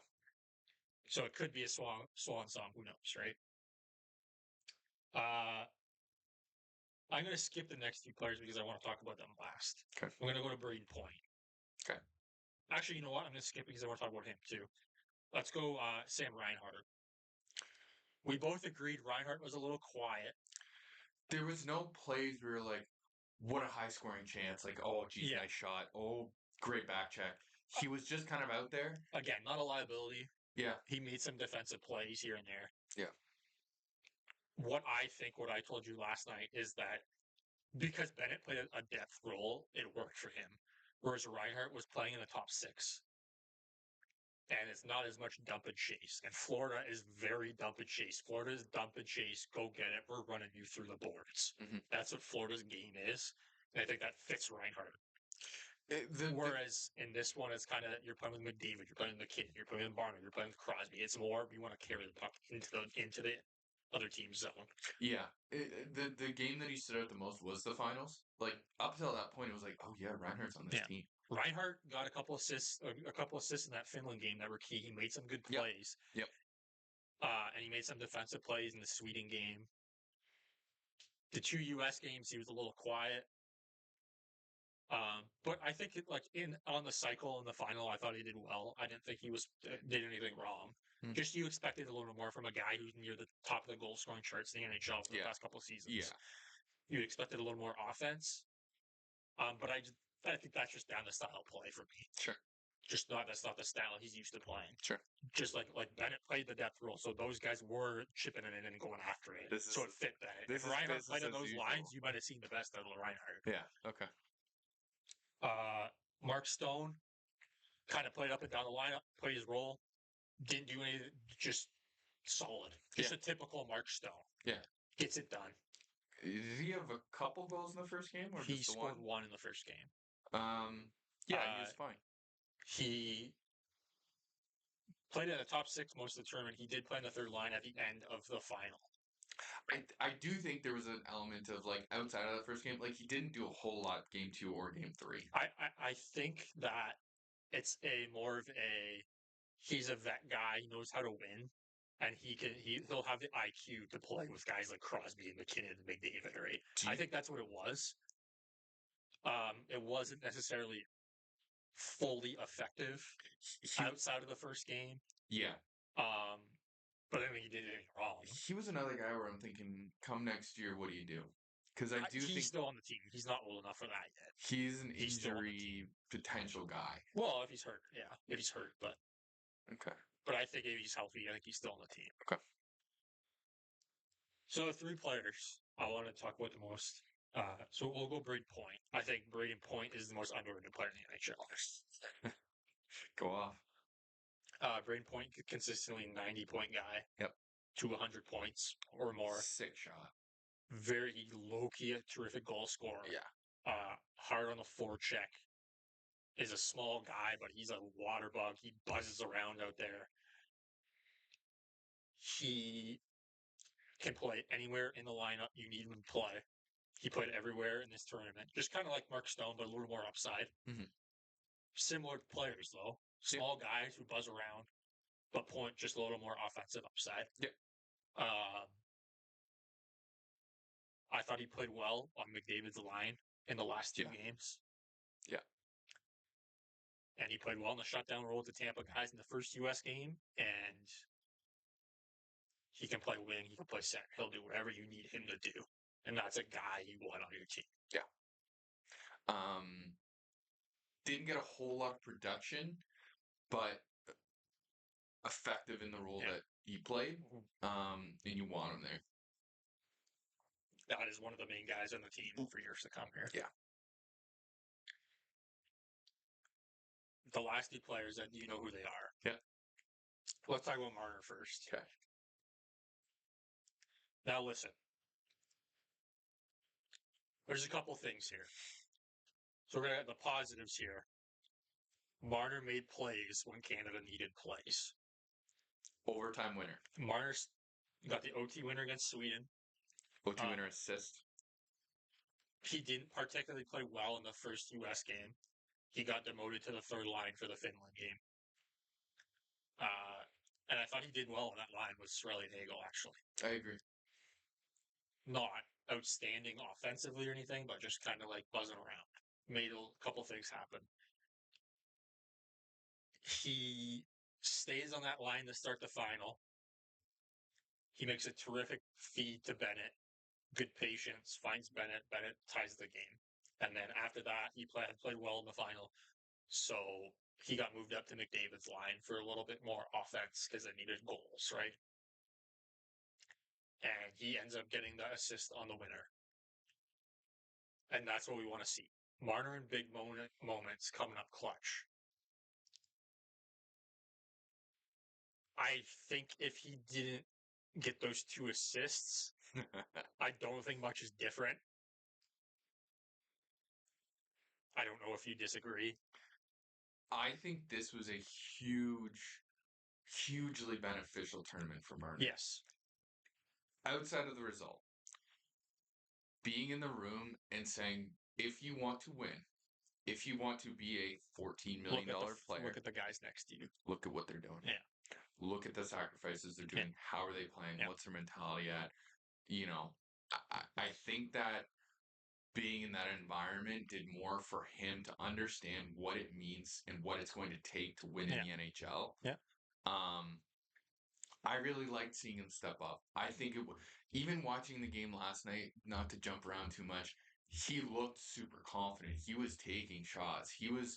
I think he's learned a little bit about what his game needs to evolve into in order to get to that next level. Yeah. You can't just be the guy buzzing around all the time getting the assists. It's great that you are, and that's a valuable asset. But to be more well-rounded, I thought was phenomenal. You saw him laying hits last night. There's a couple hits there. There's a couple hits. That first game with the US was so insanely physical outside of the fights, just physicality overall. And I think he adjusted. And I think he's trying to kind of I think keep he that played in his poorly game. in that game. The Agreed. first game. Agreed. Yeah. I think it was more so, oh shit, this is what the pace is going to be. Yeah. This is what other guys who are top of the league do. And I think he takes that with him. That's just the couple of plays when you need it most. That's what we want from Marner. Yeah. I don't need listen. Marner's a skilled guy. We understand that, and he's going to make the big bucks. I don't need Marner to go around blowing guys up. No. But don't do the drive-by. Yeah. Okay? Even you're not a big guy. You're not going to blow anyone up. Put a body on him.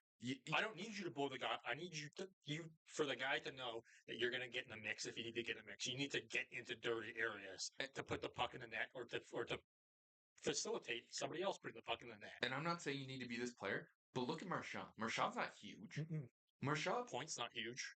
They do finish hits though. Yeah. And it's not blowing guys up. You're not going to see, highlight There's plenty of reels. examples in Canada's roster outside of Jarvis. You got Jarvis, you got Konechny. They're not Sorelli, Hagel. They're not big guys. I think the big exclamation point is how much did he learn from just being in this tournament, being in that room, and playing on those lines. So there are some things where it's like nothing really changed because if he doesn't get those 2 assists, are we talking about you him overlook him in the tournament in that case? You say, geez, another thing where he scored the clutch goal against Sweden, but after that, what did he really do? But those couple clutch plays, it's like Marner and Matthews played well in that final. Yeah. And I did think that Marner was better in the final, even if you take the assists away compared to the first game, like you talked about. There's a reason they played him up the lineup through the game. He came through and he came through when you needed it most, and that's all you can ask. That's a skilled guy. That's what you need. We're not expecting him to play. He's not going to play a third or fourth line role for the Leafs and grind out minutes and go bang guys. That's not what we expect from him. No. But you need to be not afraid to get in the mix. You have to take punishment. I just think it was a confidence builder. Yeah. And I think it was just an eye opener in terms of what and knowing elite level means. He can do it. Yeah. Because if he did, we've seen it now. We've seen it now. This needs to happen in the playoffs now. We know you can do it. You've shown us you can do it. We need to see it now. And the fact that he did it, because the opposite end of that spectrum, if he doesn't adapt that and it was just that goal in the Sweden game, he's a Kyle Connor. Yeah. You scored 3-on-3 overtime. Good job. Great. Yeah.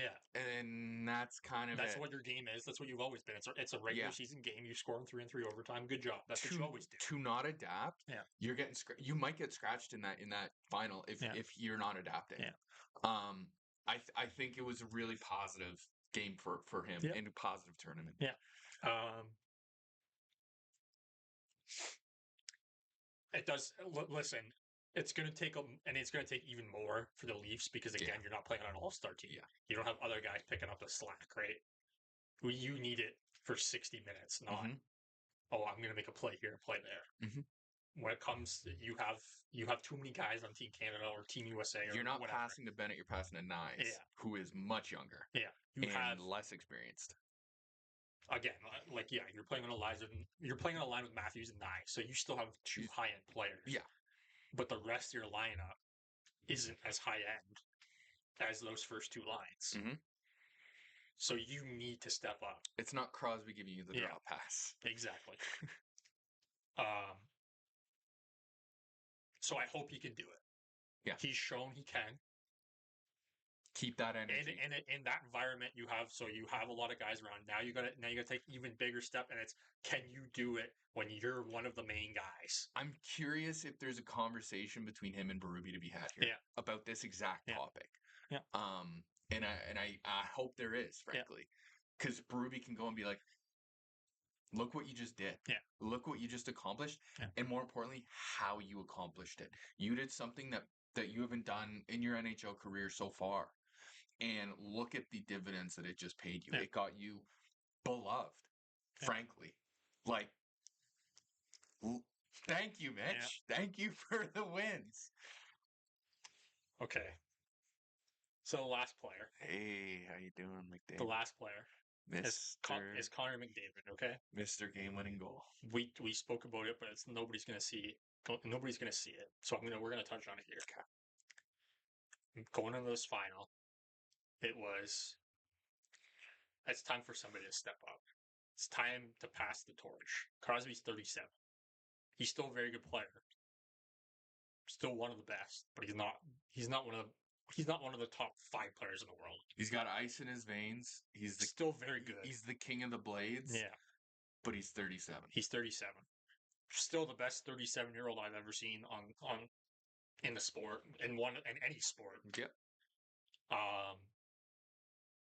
But it's time somebody else needs to be the one to step up. Yeah. Do I think McDavid played particularly outstanding throughout this tournament? Not outstanding. I wouldn't say he was his normal dominant self. Again, tight checking environment. Yep. Big guys. Bang up guys, particularly against your toughest opponent in the U.S. Again, the 2 games against the U.S., there wasn't a lot of room for him looking to get under your skin. Yeah. Which I think is a good thing for him because it teaches him I can't just go coast to coast and do what I want. I need to get into dirty areas. And what does he do? He scores the winning goal, and he's in the slot. Obviously, there wasn't a lot. Nobody picked him up, so he got a little lucky in that sense, but you're getting to that area. That's what you need to do. You win the face-off, you go to the net. People expect the goal that he got against Finland, where great shot. Or even the goal he got in the first U.S. game. Yeah, breakaway. Yeah. Done with speed through the neutral zone. He did that early. The U.S. shut it down after that. He didn't do that again. Yeah. He didn't do that again for the 2 games. Didn't have the space to do it. He didn't. They shut that space down, and that's what playoff hockey is. Yep. He did it when it mattered most. And that's something I'm going to say he got it done. There's a strong argument for when he's on Edmonton, he's the best player in the locker room. Yeah, you have Draisaitl, but different player. But the expectation and the reputation is that's the best player in the room. Most nights, best player on the ice, and very little argument to that, like outside of you. But it's like I think there's more people than you think that agree with me. I know. Yeah, I don't think. Again, on McDavid, any ice surface McDavid goes on, he's the most talented guy on the ice. That doesn't mean talent doesn't mean you're the best. So, and he is one of the best. So, but it's if you want to be one of the greats, this is what I'm talking. One of the greats. Yeah. It's moments like that. So back to the point, he's now in a locker room, guys, where he's not that. He's not necessarily the most talented or the best player in that room. There's a lot of guys where it's inches. It's he's young and he has the enthusiasm and he's kind of in his prime at this point. But you have McKinnon. You have Braden Point. You have Sidney fucking Crosby. You have a lot of guys that have more accolades than you. Yep. That are team accolades. That are, just as talented in other ways and exceed you in certain aspects of the game. Yeah. It is a little bit of a humbling, I think, and a little bit of a reality check to what it's going to take to get him a cup. Yeah. It was interesting to see him play, and it was interesting to see him get somewhat frustrated, I think, in that first U.S. game in particular. But you're right. It's similar to Mitch. Did he adapt? That game-winning goal is him adapting. getting into positions he's not usually in. He won the draw. He won the draw. He was a little bit more physical. I know you say he's big. He's so slender. I don't know what his weight is. He's tallish, but he's slender. He's not a big bang him up guy. And We just talked about how many little guys in Canada that get in the mix. correct. It's not supernatural for him. That's fine. Doesn't have Little to be. guys can be big bangers because their center of mass is just better. It doesn't have to be though. Time to go to the weight room. We're Go like, look at how big Nathan McKinnon is. Yeah. He's not he's tall, but like Connor's not that much shorter than him. Like maybe an inch, maybe two, but he's got mass. And I think this off season in particular is probably too late to do it in season. he can't control his body type. That's not No, my but point. go eat some more. Yeah. Go eat some more. I can, I'd love to control my body mass like he does. Listen, he's the strength of his game. We're not trying to take the strengths of his game away. No. Like we're not trying to we're not saying the same thing with every player that has come through like Crosby. We're not trying to take. We're trying to add more onto his game. Yes. The strength of his game is speed, not just speed, because there's plenty of guys who have his speed. Yep. There are guys who have his speed, but nobody has his speed and the puck handling with ability puck control to be able to go that fast. So now add that physical element and that willingness to add just a little intangibles. Yeah, you're gonna get muscled in front if you're standing there a little bit. The defenseman's job is to do that. Yeah. You can do it though. Yeah. You're not always gonna be wide open. Not every defenseman's gonna make the mistake Fox did. But you can be there, and if you can be there, you can score a lot of goals, and that can be a difference maker. That can be an overtime win when it really matters. It's not about always. You're not going to score on every shift. Correct. He's probably the guy that's going to get the most from a shift to shift basis in the world. He's the guy that's going to get the most points per shift. But how many shifts do you have in a game? You're not scoring every shift. It doesn't matter who you are. No. You are not scoring on shifts. You don't score on shifts more than you score on shifts. Yeah. Whether it's you or assisting or whatever, even just the team in general. You have more shifts where no goals go in than either a goal for or a goal against. That's just the way it is. And you need to do the things that a Cirelli does, that a Hagel does, that a Bennett does. The little things that, yes, this is the best player in the world, and we don't want him to get in fights and to be getting blown up shift after shift. You want to keep the guy healthy. We understand that. But come playoff time, come when you need to win, little things like that. When you're standing in front of a Hellebuck, who is, if there's no traffic, and even if there's traffic, it's that initial shot, he's going to make the save most of the time. I don't want McDavid standing at the blue line. No. You want it where there's an initial shot that comes in. You're so quick with your hands. You can go get that secondary. McDavid. You're not always going to get. Oh, I'm going to get the puck in my own end and speed through the neutral zone and I have the pace and I can blow through you guys. It's not realistic. You're not doing that against even teams that you wouldn't necessarily consider. You're not doing that against Columbus. Like Columbus, Vegas, Dallas, Florida. They're gonna shut you down. Yeah. It's going to be can you do that against New Jersey? I think you can do that against New Jersey. Yeah. Are you gonna do that against some of these more teams that and I just want to get away from the Dallas because they're so good. But it's the teams that don't have the offensive superstars that have to be defensively sound, like the U.S. played, in order to get by, in order to win games that are 2-1 or 1-0 or whatever, that are low scoring and it's not 7-4. You're going to do that by having versatility in your game and the ability to adapt. Because it's interesting to kind of, theorize about how there is a lot of variety in the NHL in terms of play style. There really is. And so being able to pick up on that and adapt depending on who you're playing against, you now become the most threatening player in the NHL today. If you can do that. Yeah. Now, this is a guy that's gotten to Game 7 of the Cup final. He's got the winning goal for his country. He's got all these personal accolades. It's time to get it done. Time to the team guy. Time to drag your team across the line. There's so many examples throughout league history of guys that putting up crazy points. Listen, we're not telling you to stop scoring. For the longest time, it was Ovi. Yeah, like Ovi. Ovi's a big one. Washington got over the hump. Sid obviously got a lot quicker than most people, but there's plenty of it. Iserman's probably the best example of that. Had to wait a Iserman long was time. putting up over like far over 100-point seasons for the Wings, but they were losing. When Iserman adapted, maybe Iserman's getting 80 to 90 to 100-point seasons instead of 150-point seasons, but the team is winning when it matters. Yeah. Yeah. That's something you need to consider. Nobody's telling McDavid to stop scoring. No. And you get that space, take Yeah. the space. But we are naturally saying if you throughout a regular season, you're going to score 100 points instead of 120 or 130.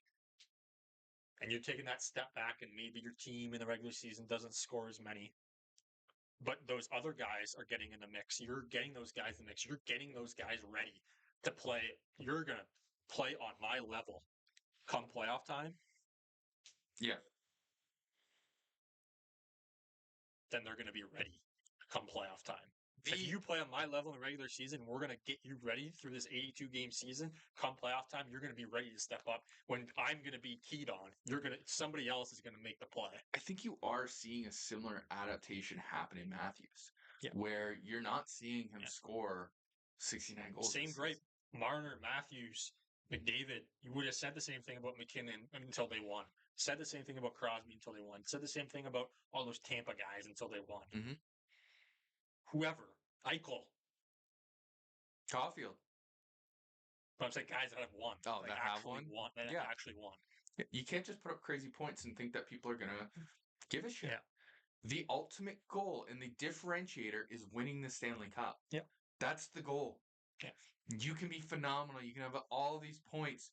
If you never win the cup, it will always be there. Everyone, it will always come up. We're talking about a guy that people are saying is supposed to be one of the best players ever. You need more than one. Yeah. You got to go on a little bit of a run. Yeah. You need more than one. The next several years, you need a couple to earn that argument. Yeah. But just that, especially the two Canada-US games, great games. But obviously, like the Finland-Sweden game on the Saturday was a great game. Canada-Sweden was a great game. Even Canada-Finland ended up being a good game. Yeah. Just a fun tournament. Hockey grew. This I no think other sport can do this. This I think North American sport can do this. This was the exclamation point of the tournament. Take all the political undertones, take away that. What happened for hockey the last 2 weeks has never, I don't think, happened before. The game grew. The game benefited. It hasn't happened in 50 years. Since like 1972. The Summit Series. Yeah. This hasn't the game of hockey was on NBA conversations on broadcasts. It was being talked about by everyone. And Subban, have you seen Subban's rant on this? Way to put it, pal. Yeah. I know you're polarized. I like Subban. I know not everyone has the same positive note on him, but it's to put it so simply. There's no LeBron sat out the All-Star game. You've got like this. All-Star games are a joke. All-Star games are a joke. Every league, they're a joke. Don't get me wrong. Yeah. But it's you created the perfect storm for the game of hockey to get on the most eyes and for people to not only tune in, but to care about the outcome. How many Americans have watched that don't know shit about hockey? Yeah. Maybe they're going to watch hockey now. Just because. Maybe whatever. If they're a football guy, if they're a basketball guy, they're still going to watch their sport first. But maybe instead of watching baseball or basketball or football second, they're going to watch hockey second. I've got a friend out of New York who tunes into basketball, likes basketball, likes his Dallas Cowboys for whatever reason out of New York. And he was messaging me. Let me guess, he's a Yankees fan. Don't know who his team is for baseball. It's a good point. Probably. Yeah. But he's messaging me about Brady Tkachuk. Yeah. For what the U.S. likes and the type of entertainment they enjoy, those Tkachuk brothers can be some of the most popular athletes in the United States. They already are, depending on which Tkachuk you're talking about in Canada.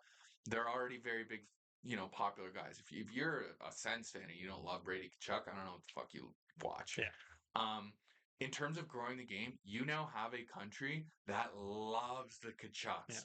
Coming out and just starting fights right from the get-go in a very charged game like that, you've now got followers. I'm very curious, and I might look into it. How many more Americans are Ottawa Senators fans? How now? many are Ottawa Senators fans? How many followers did they gain on social? How many more how many more eyeballs are these clips going to be getting viewed? In terms of growing the game of hockey, which I think we both agree, the greatest sport on planet Earth, this was a huge moment for hockey overall. And I love that. I love that Canada won. But for the game of hockey, this was an incredible moment in time. The big thing, so you talked about Subban. So the Subban thing was pretty much hockey, you're playing for the guy next to you. You're playing for the sweater, what's on the front of the sweater, not on the back of the sweater. That's the gist of it. Whereas the NBA is more, it's individualistically. It's fashionable. Yeah.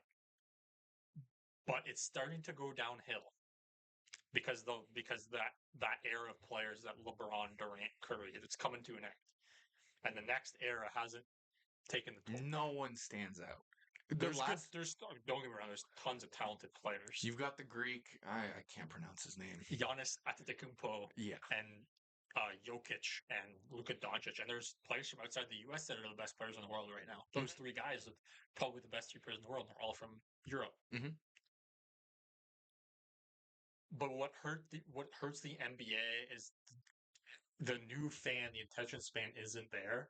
So they focus on players, and when you have a player that moves from this team to this team to this team to this team all the time, you're switching out jerseys of who you're a fan for. There's nobody that's going. You're not. If LeBron stayed a Cavs fan for his whole life, or stayed with the Cavs his whole life, and all Cavs fans, they would be LeBron fans, but they would still be Cavs fans too. But all these people, I'm a LeBron fan, so whoever LeBron plays for, that's who I want to for win. Miami, and now I'm cheering. Hockey culture is you're going for your team. Yep. It's not about the player. Matthews leaves tomorrow. I'm burning anything Matthews. I don't know if I'm going that far, but thank you for all the goals. If you're a Leafs fan, you're a Leafs fan. If you're a Kings fan, you're a Kings fan. If you're a Ducks fan, you're a Ducks fan. You don't jump around because Ryan Getzlaf played for the Ducks, and then at the end of his career, he gets traded. Corey Perry. Oh, I'm a Corey Perry fan, so I'm gonna go like whatever team Corey Perry joined this week. Yep. In the past 5-6 years, right? And no. If you're a fan of that team, you're a fan of that team. And it's team culture. I think there's a few exceptions. Soccer is the closest thing where you have team love. Yeah. The Ronaldos, the Messis, there are people that will just follow for that. But that's more of a bandwagon culture. If you look at the actually like European culture for soccer, it's club before player. Yeah. But in terms of like North American sports, this might draw people in to say it's the name on the front that matters, and because it's playing for your country. I mean, you get American people are going to get fired up about playing for their country, but you don't do that in football because there's nobody else that can do that. Basketball, you do it, but you're still you're by far the best team, so there really isn't much competition, right? Yeah. Yes, Canada wins a lot, but they don't blow teams out of the water. No. Every single game. Sweden's a tough out. Finland's a tough out. Russia's a tough out. The Czechs are a tough out. Finland easily could have won that game against Canada. 100%. Finland could have won. Sweden easily could have won that game. Yeah. They almost did. Sweden was the last place team in the tournament and didn't lose a game in regulation. Yeah. Or did Finland end up being last? Whatever. But the two teams that did make the final, Sweden didn't lose a game in regulation, and Finland had an OT win against Sweden. They got pumped by the U.S. and they came in a close game against us. Mm-hmm. There's no bad teams here in this situation, and there's tough competition everywhere. And especially in the U.S. because the U.S. is raw for their country, right? Mm-hmm. Maybe that's like, oh, I like this guy, so I'm going to like this team now, and I'm going to like this team forever. And it could be a Canadian team. You got Brady Tkachuk who plays for Ottawa. You got Quinn Hughes who plays for Vancouver. I know he didn't play in this tournament, but we're talking about top-end talent here. Austin Matthews plays for Toronto. There's a couple cities already doing it. Nashville is rah-rah for Nashville. For Nashville, yeah. Dallas screams for support like that. Yeah. It'd be such a natural fit for that. Yeah, you have your teams. Your Yeah. big hockey states, the Bruins, the Wild, even Michigan. You got the Wings, but it's outside of those states, or even people that are in those states that aren't big into hockey. They're big in other sports, so they'll say, "Well, maybe I should be watching this a little more." Yeah. And you're growing the game, and you love to see it. And hockey is tough. It's tougher because you can't play hockey in every country. No. It's mostly And cold weather countries, right? even just in the economic side of things, and money, right? it's expensive. Um, So it's hard to grow.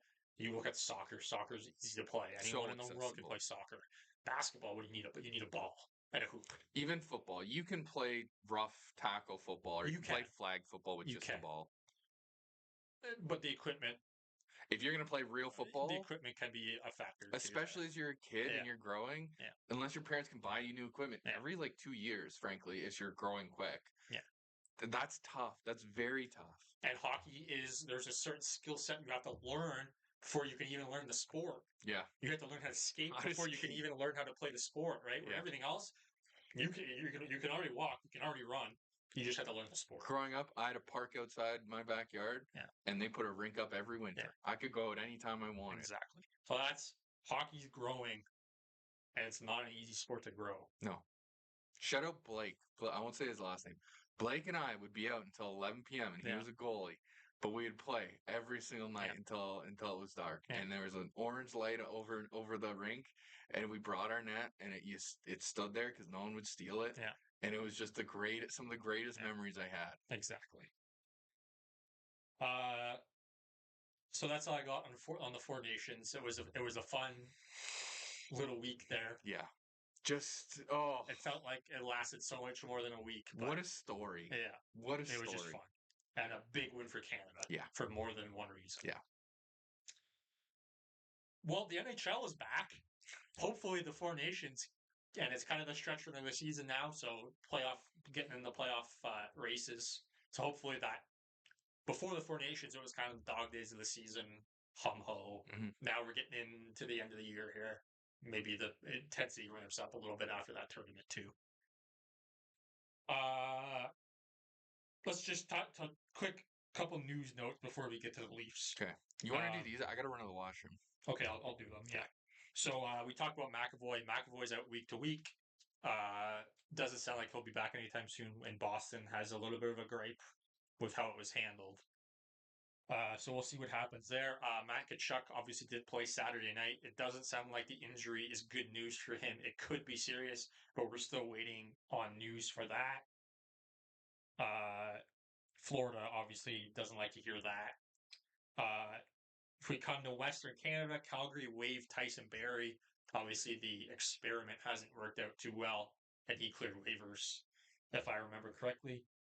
In Vancouver, Lankinen won the job for Team Finland. He has signed an extension with the Canucks. It is a 5-year, $22.5 million extension, which comes out to 4.5 AAV. What does that mean for Thatcher Demko? Who knows? We will see. It looks like Lankinen's won the job for now. Is he the goalie of the future? Is Vancouver kind of back in a Luongo, Corey Schneider situation? They're kind of, what do we do here?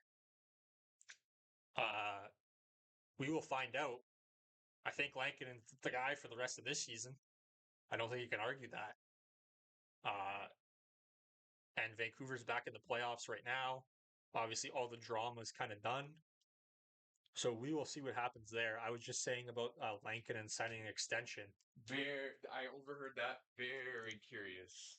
And it's $4.5 million. That's not insignificant for a goalie. No. What is the plan with Demko?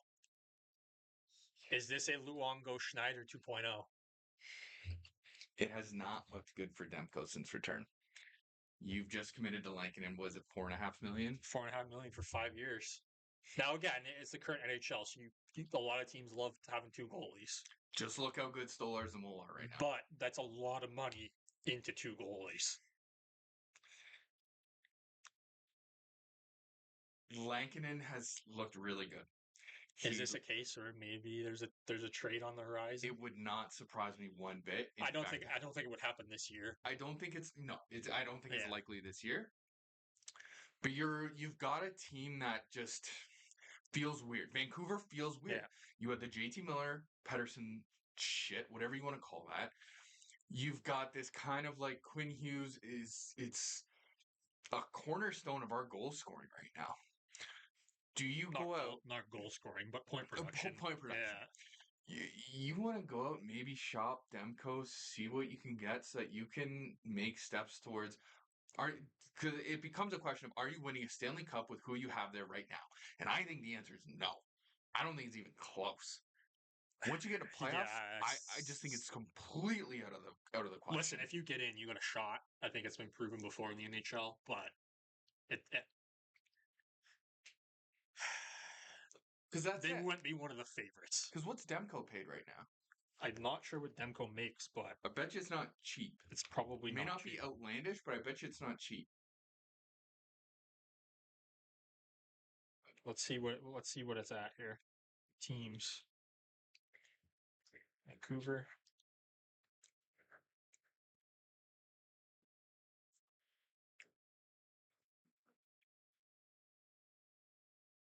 Where are the goalies?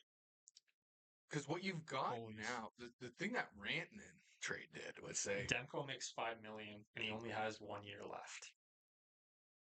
So next year's his last year. Next year's his last year. It would not surprise me one bit he got shipped this offseason. To me, this is a clear inclination to Lankinen's here for the long haul. Demko's on the edge anyway. You go trade him. You get a pick or you get something. And ideally, probably not a pick. I think it's a case where it's kind of like you don't have time to ride it out. I don't think they trade him in the offseason. I think if he does get traded, it's at the deadline next year. Deadline next year? Yeah. Just because maybe this is a one-off for Lankinen? Because it's kind of like we're gonna give Lankinen the money now, and we might want 2 goalies. Demko might come back. Let's battle it out next year. Demko might come back next year and be lights out again. Demko could turn it around this year. Yeah. There's still plenty of hockey left to play. Yep. Maybe I know Demko's hurt right now, but Lankinen keeps the job going in the playoffs, and then they struggle in the playoffs. Demko comes in. It's happened before. The backup comes in. It changes the series. They come back and win the series. You never know. For how Lankinen's played, it is good value too. That's not bad. To lock him up. To lock him up, yeah. It's just tough because it's not a large sample size. You literally signed him off nothing in the offseason just because you knew Demko was going to be hurt. Yeah. So we'll see. I think it's more of a thing like Demko's going to go into next season like Marner is coming into this season. You got to prove it. Yeah. And if you don't, it's going to be a Mikko Rantanen situation. You're going. It makes it tough because it does. Say Lankinen falls off a cliff next year. Yeah. You're not going to move that. Yeah. You're just not. It's going to be tough to move that. You're going to move a secondary goalie for $4.5 million. Yeah. So we'll see. I don't think it would happen this year. I think it could happen in the offseason, but I would think next year during the season is the most likely if they were to do it. I think it half depends on who's available. Yeah. If it's going to happen in the offseason, it's who's available. Yeah. Don't force it. Yeah. Okay. Outside of that, there was a couple of shocking results last night, or yesterday in general. Washington, Pittsburgh comes back. Not that this is a shocking result, but just like coming off the break, this is the performance you put in. Pittsburgh gets pumped by Washington, 8-3. Crosby's back to reality here. He's kind of like, oh, fuck, I got to come back to this now. What else did we have last night? You had Edmonton lose to Philly 6-3. Buffalo beat the New York Rangers 8-2. Not a good start to the post break for the Rangers. They went down 5-0 after the first. They got 2 back in the second, and then Buffalo just took over again in the third. You had a tough. Seattle wins in Florida. Nashville wins against Colorado. Anaheim wins in Boston. Florida Nashville was tough. Yeah. Or Florida Seattle, sorry. Yeah. I know it's one game, but like just a couple of blowouts there. So not a good start. Pittsburgh, we already know what's going on there. The Rangers, kind of came back into the mix. Did they fall back down to earth? They're still 4 points out.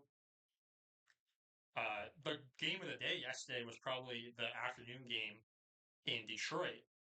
Detroit went up, had a big lead. They were up 2-0, and Minnesota climbed back to win 4-3 in overtime. Two teams that are having better seasons than previous. Minnesota's in the one of the three spots of the Central, and the Wings have a wild card. Just wanted to touch on those results. Some interesting results there. Yeah. We go to Toronto. Pre-game, for the second time this season, the opposition had to walk to the rink. Carolina having to take a stroll through the snow to get to Scotiabank. And it showed because the Leafs came out buzzing and Carolina looked flat in the first. Was it 3 or 4? 4. It was 4 at the end of the first. No goals in the second. The Leafs kind of sat back. It got a little scary there. Carolina scored 3 back to back to back to make it 4-3.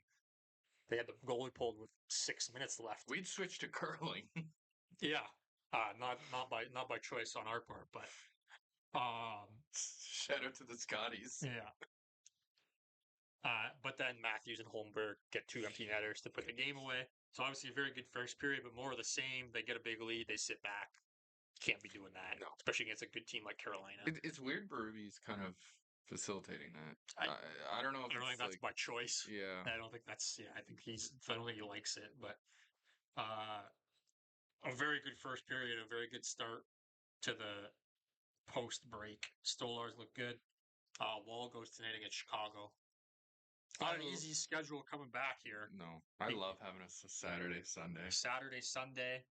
And then they got a couple road games on the East Coast here. They go to Boston on Tuesday. They go to New York on Friday. And then they go to Pittsburgh on Sunday. They come back home for a quick game against San Jose, and then it's out to the West Coast. That's tough.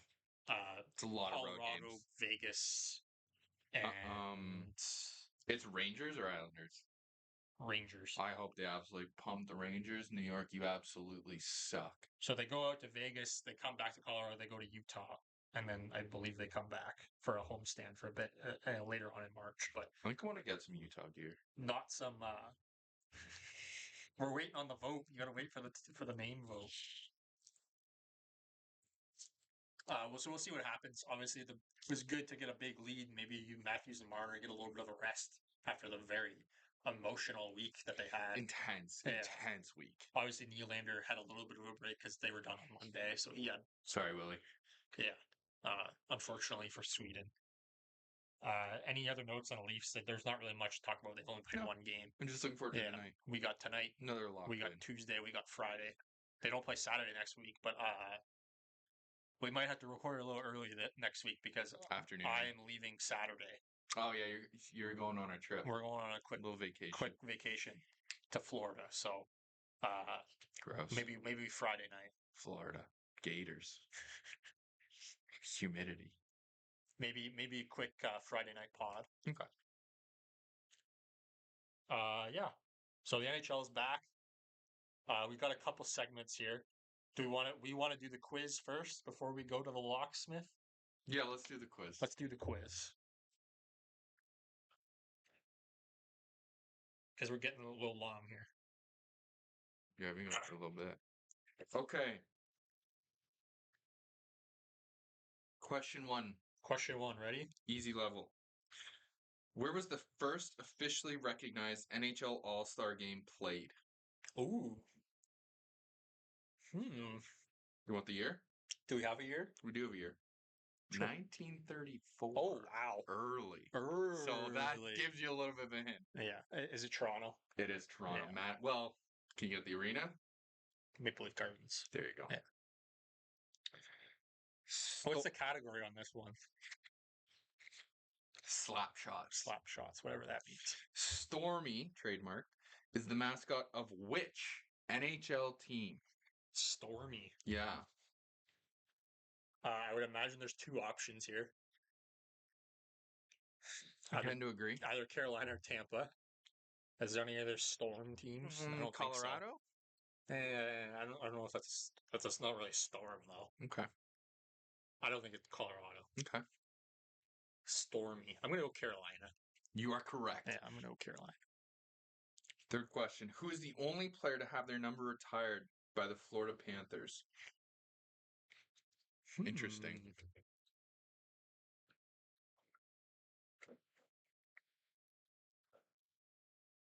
Full choice. I'm gonna go Roberto Luongo. You would be correct. Yeah. Number one. I couldn't think of anyone else. I wasn't sure if he had done it yet. I know Florida made the finals in their first year of existence. Yeah. I love Vegas. But from that team, it was like Jovanovski was like a rookie. Van Riesbrook at net, but there really wasn't much else other than that. Scott Mellenby, but Luongo played for Florida a long time. So You've got a little bit of a tougher one here. okay. In the 1967 expansion draft, which goaltender did the Pittsburgh Penguins draft first? Oh wow, Tough one. would I know this person? I don't know, maybe. You probably don't know him. So. No idea who this is. Does it give you who he played for previously? Don't say the team. Just tell me if it gives it to you. It does not. Okay. Pittsburgh, 1967 expansion draft, and it was a goalie. Yeah. Which goaltender did the Pittsburgh Penguins draft first?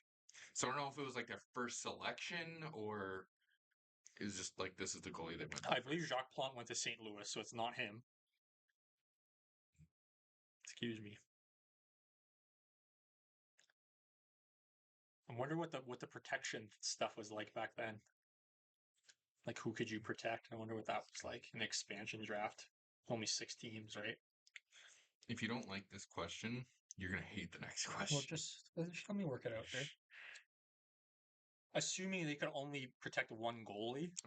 I'm assuming, and the Leafs had Sawchuk and Bauer at the time.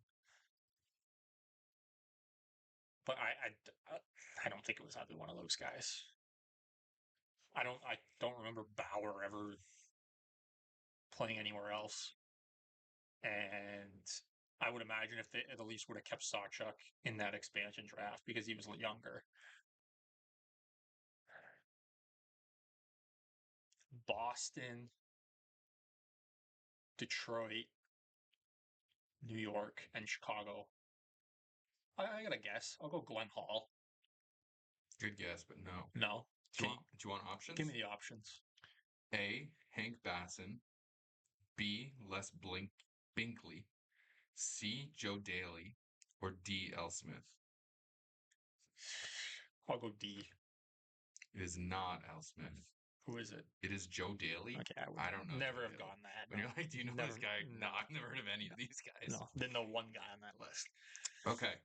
This one's kind of gimmicky, so just be prepared. That's fine. Which one of the NHL's players is not a leap year baby? Which one of the NHL players is not a leap year baby? So I kind of have to give you the options. Okay, so you have to give me the options. So A. What the fuck? How the hell am I supposed to know Like, that? this is kind of weird. Yeah.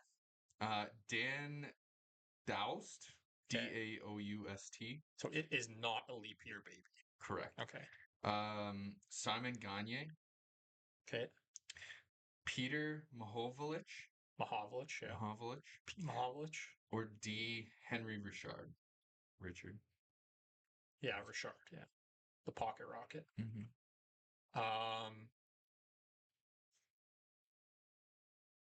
For whatever reason, I remember Simon Gagne's birthday being on February 29th. I think. Okay. I think. Okay. For whatever reason, I think. Bizarre thing to know. Yeah, I think. Don't quote me on that for sure. Okay. So you got Henry Richard. You said Frank Mahovlich or Pete Mahovlich? Pete Mahovlich. Simon Gagne. And what was the first one? Dan Doust. This is going to be a complete guess. I'll go Pete Mahovlich. Correct. Wow, good guess. He has an October 10th baby. Yeah. I need to see if Simon Gagne's birthday is February 29th.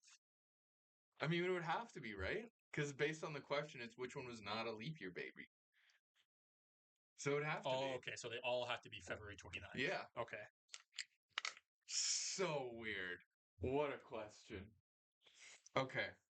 So I'm are we just looking it gonna? up. So Simon Gagne, February 29th. Yeah. And then I'll try Henri Richard. Yeah, February 29th. Yeah. So they all have to be February 29th. So we gonna pump in our locksmith here? Let's get the locksmith in. Okay. Sorry, folks. The locksmith is unavailable. Unreliable is a Very better term. unreliable. Yeah. So we're gonna have to skip it this week. If you check out our X account, or what I like to call Twitter, he does throw out some plays, and we tweet them out. So it won't be every day, but when he's got some plays, he tweet. We had some plays on the Canada US game on Thursday night. He almost hit. He was one off, and then we tweeted out some plays last night. I didn't check to see if he hit them all or not. I can check right now. So last night he had. Let's go to the games. So first he had Borensky 1+ points. That hit. Tage Thompson 4+ shots. So Buffalo.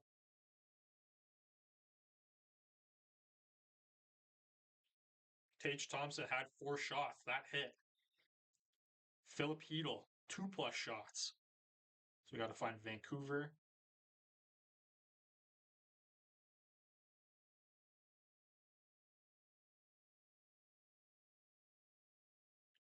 He had 6 shots. That hit.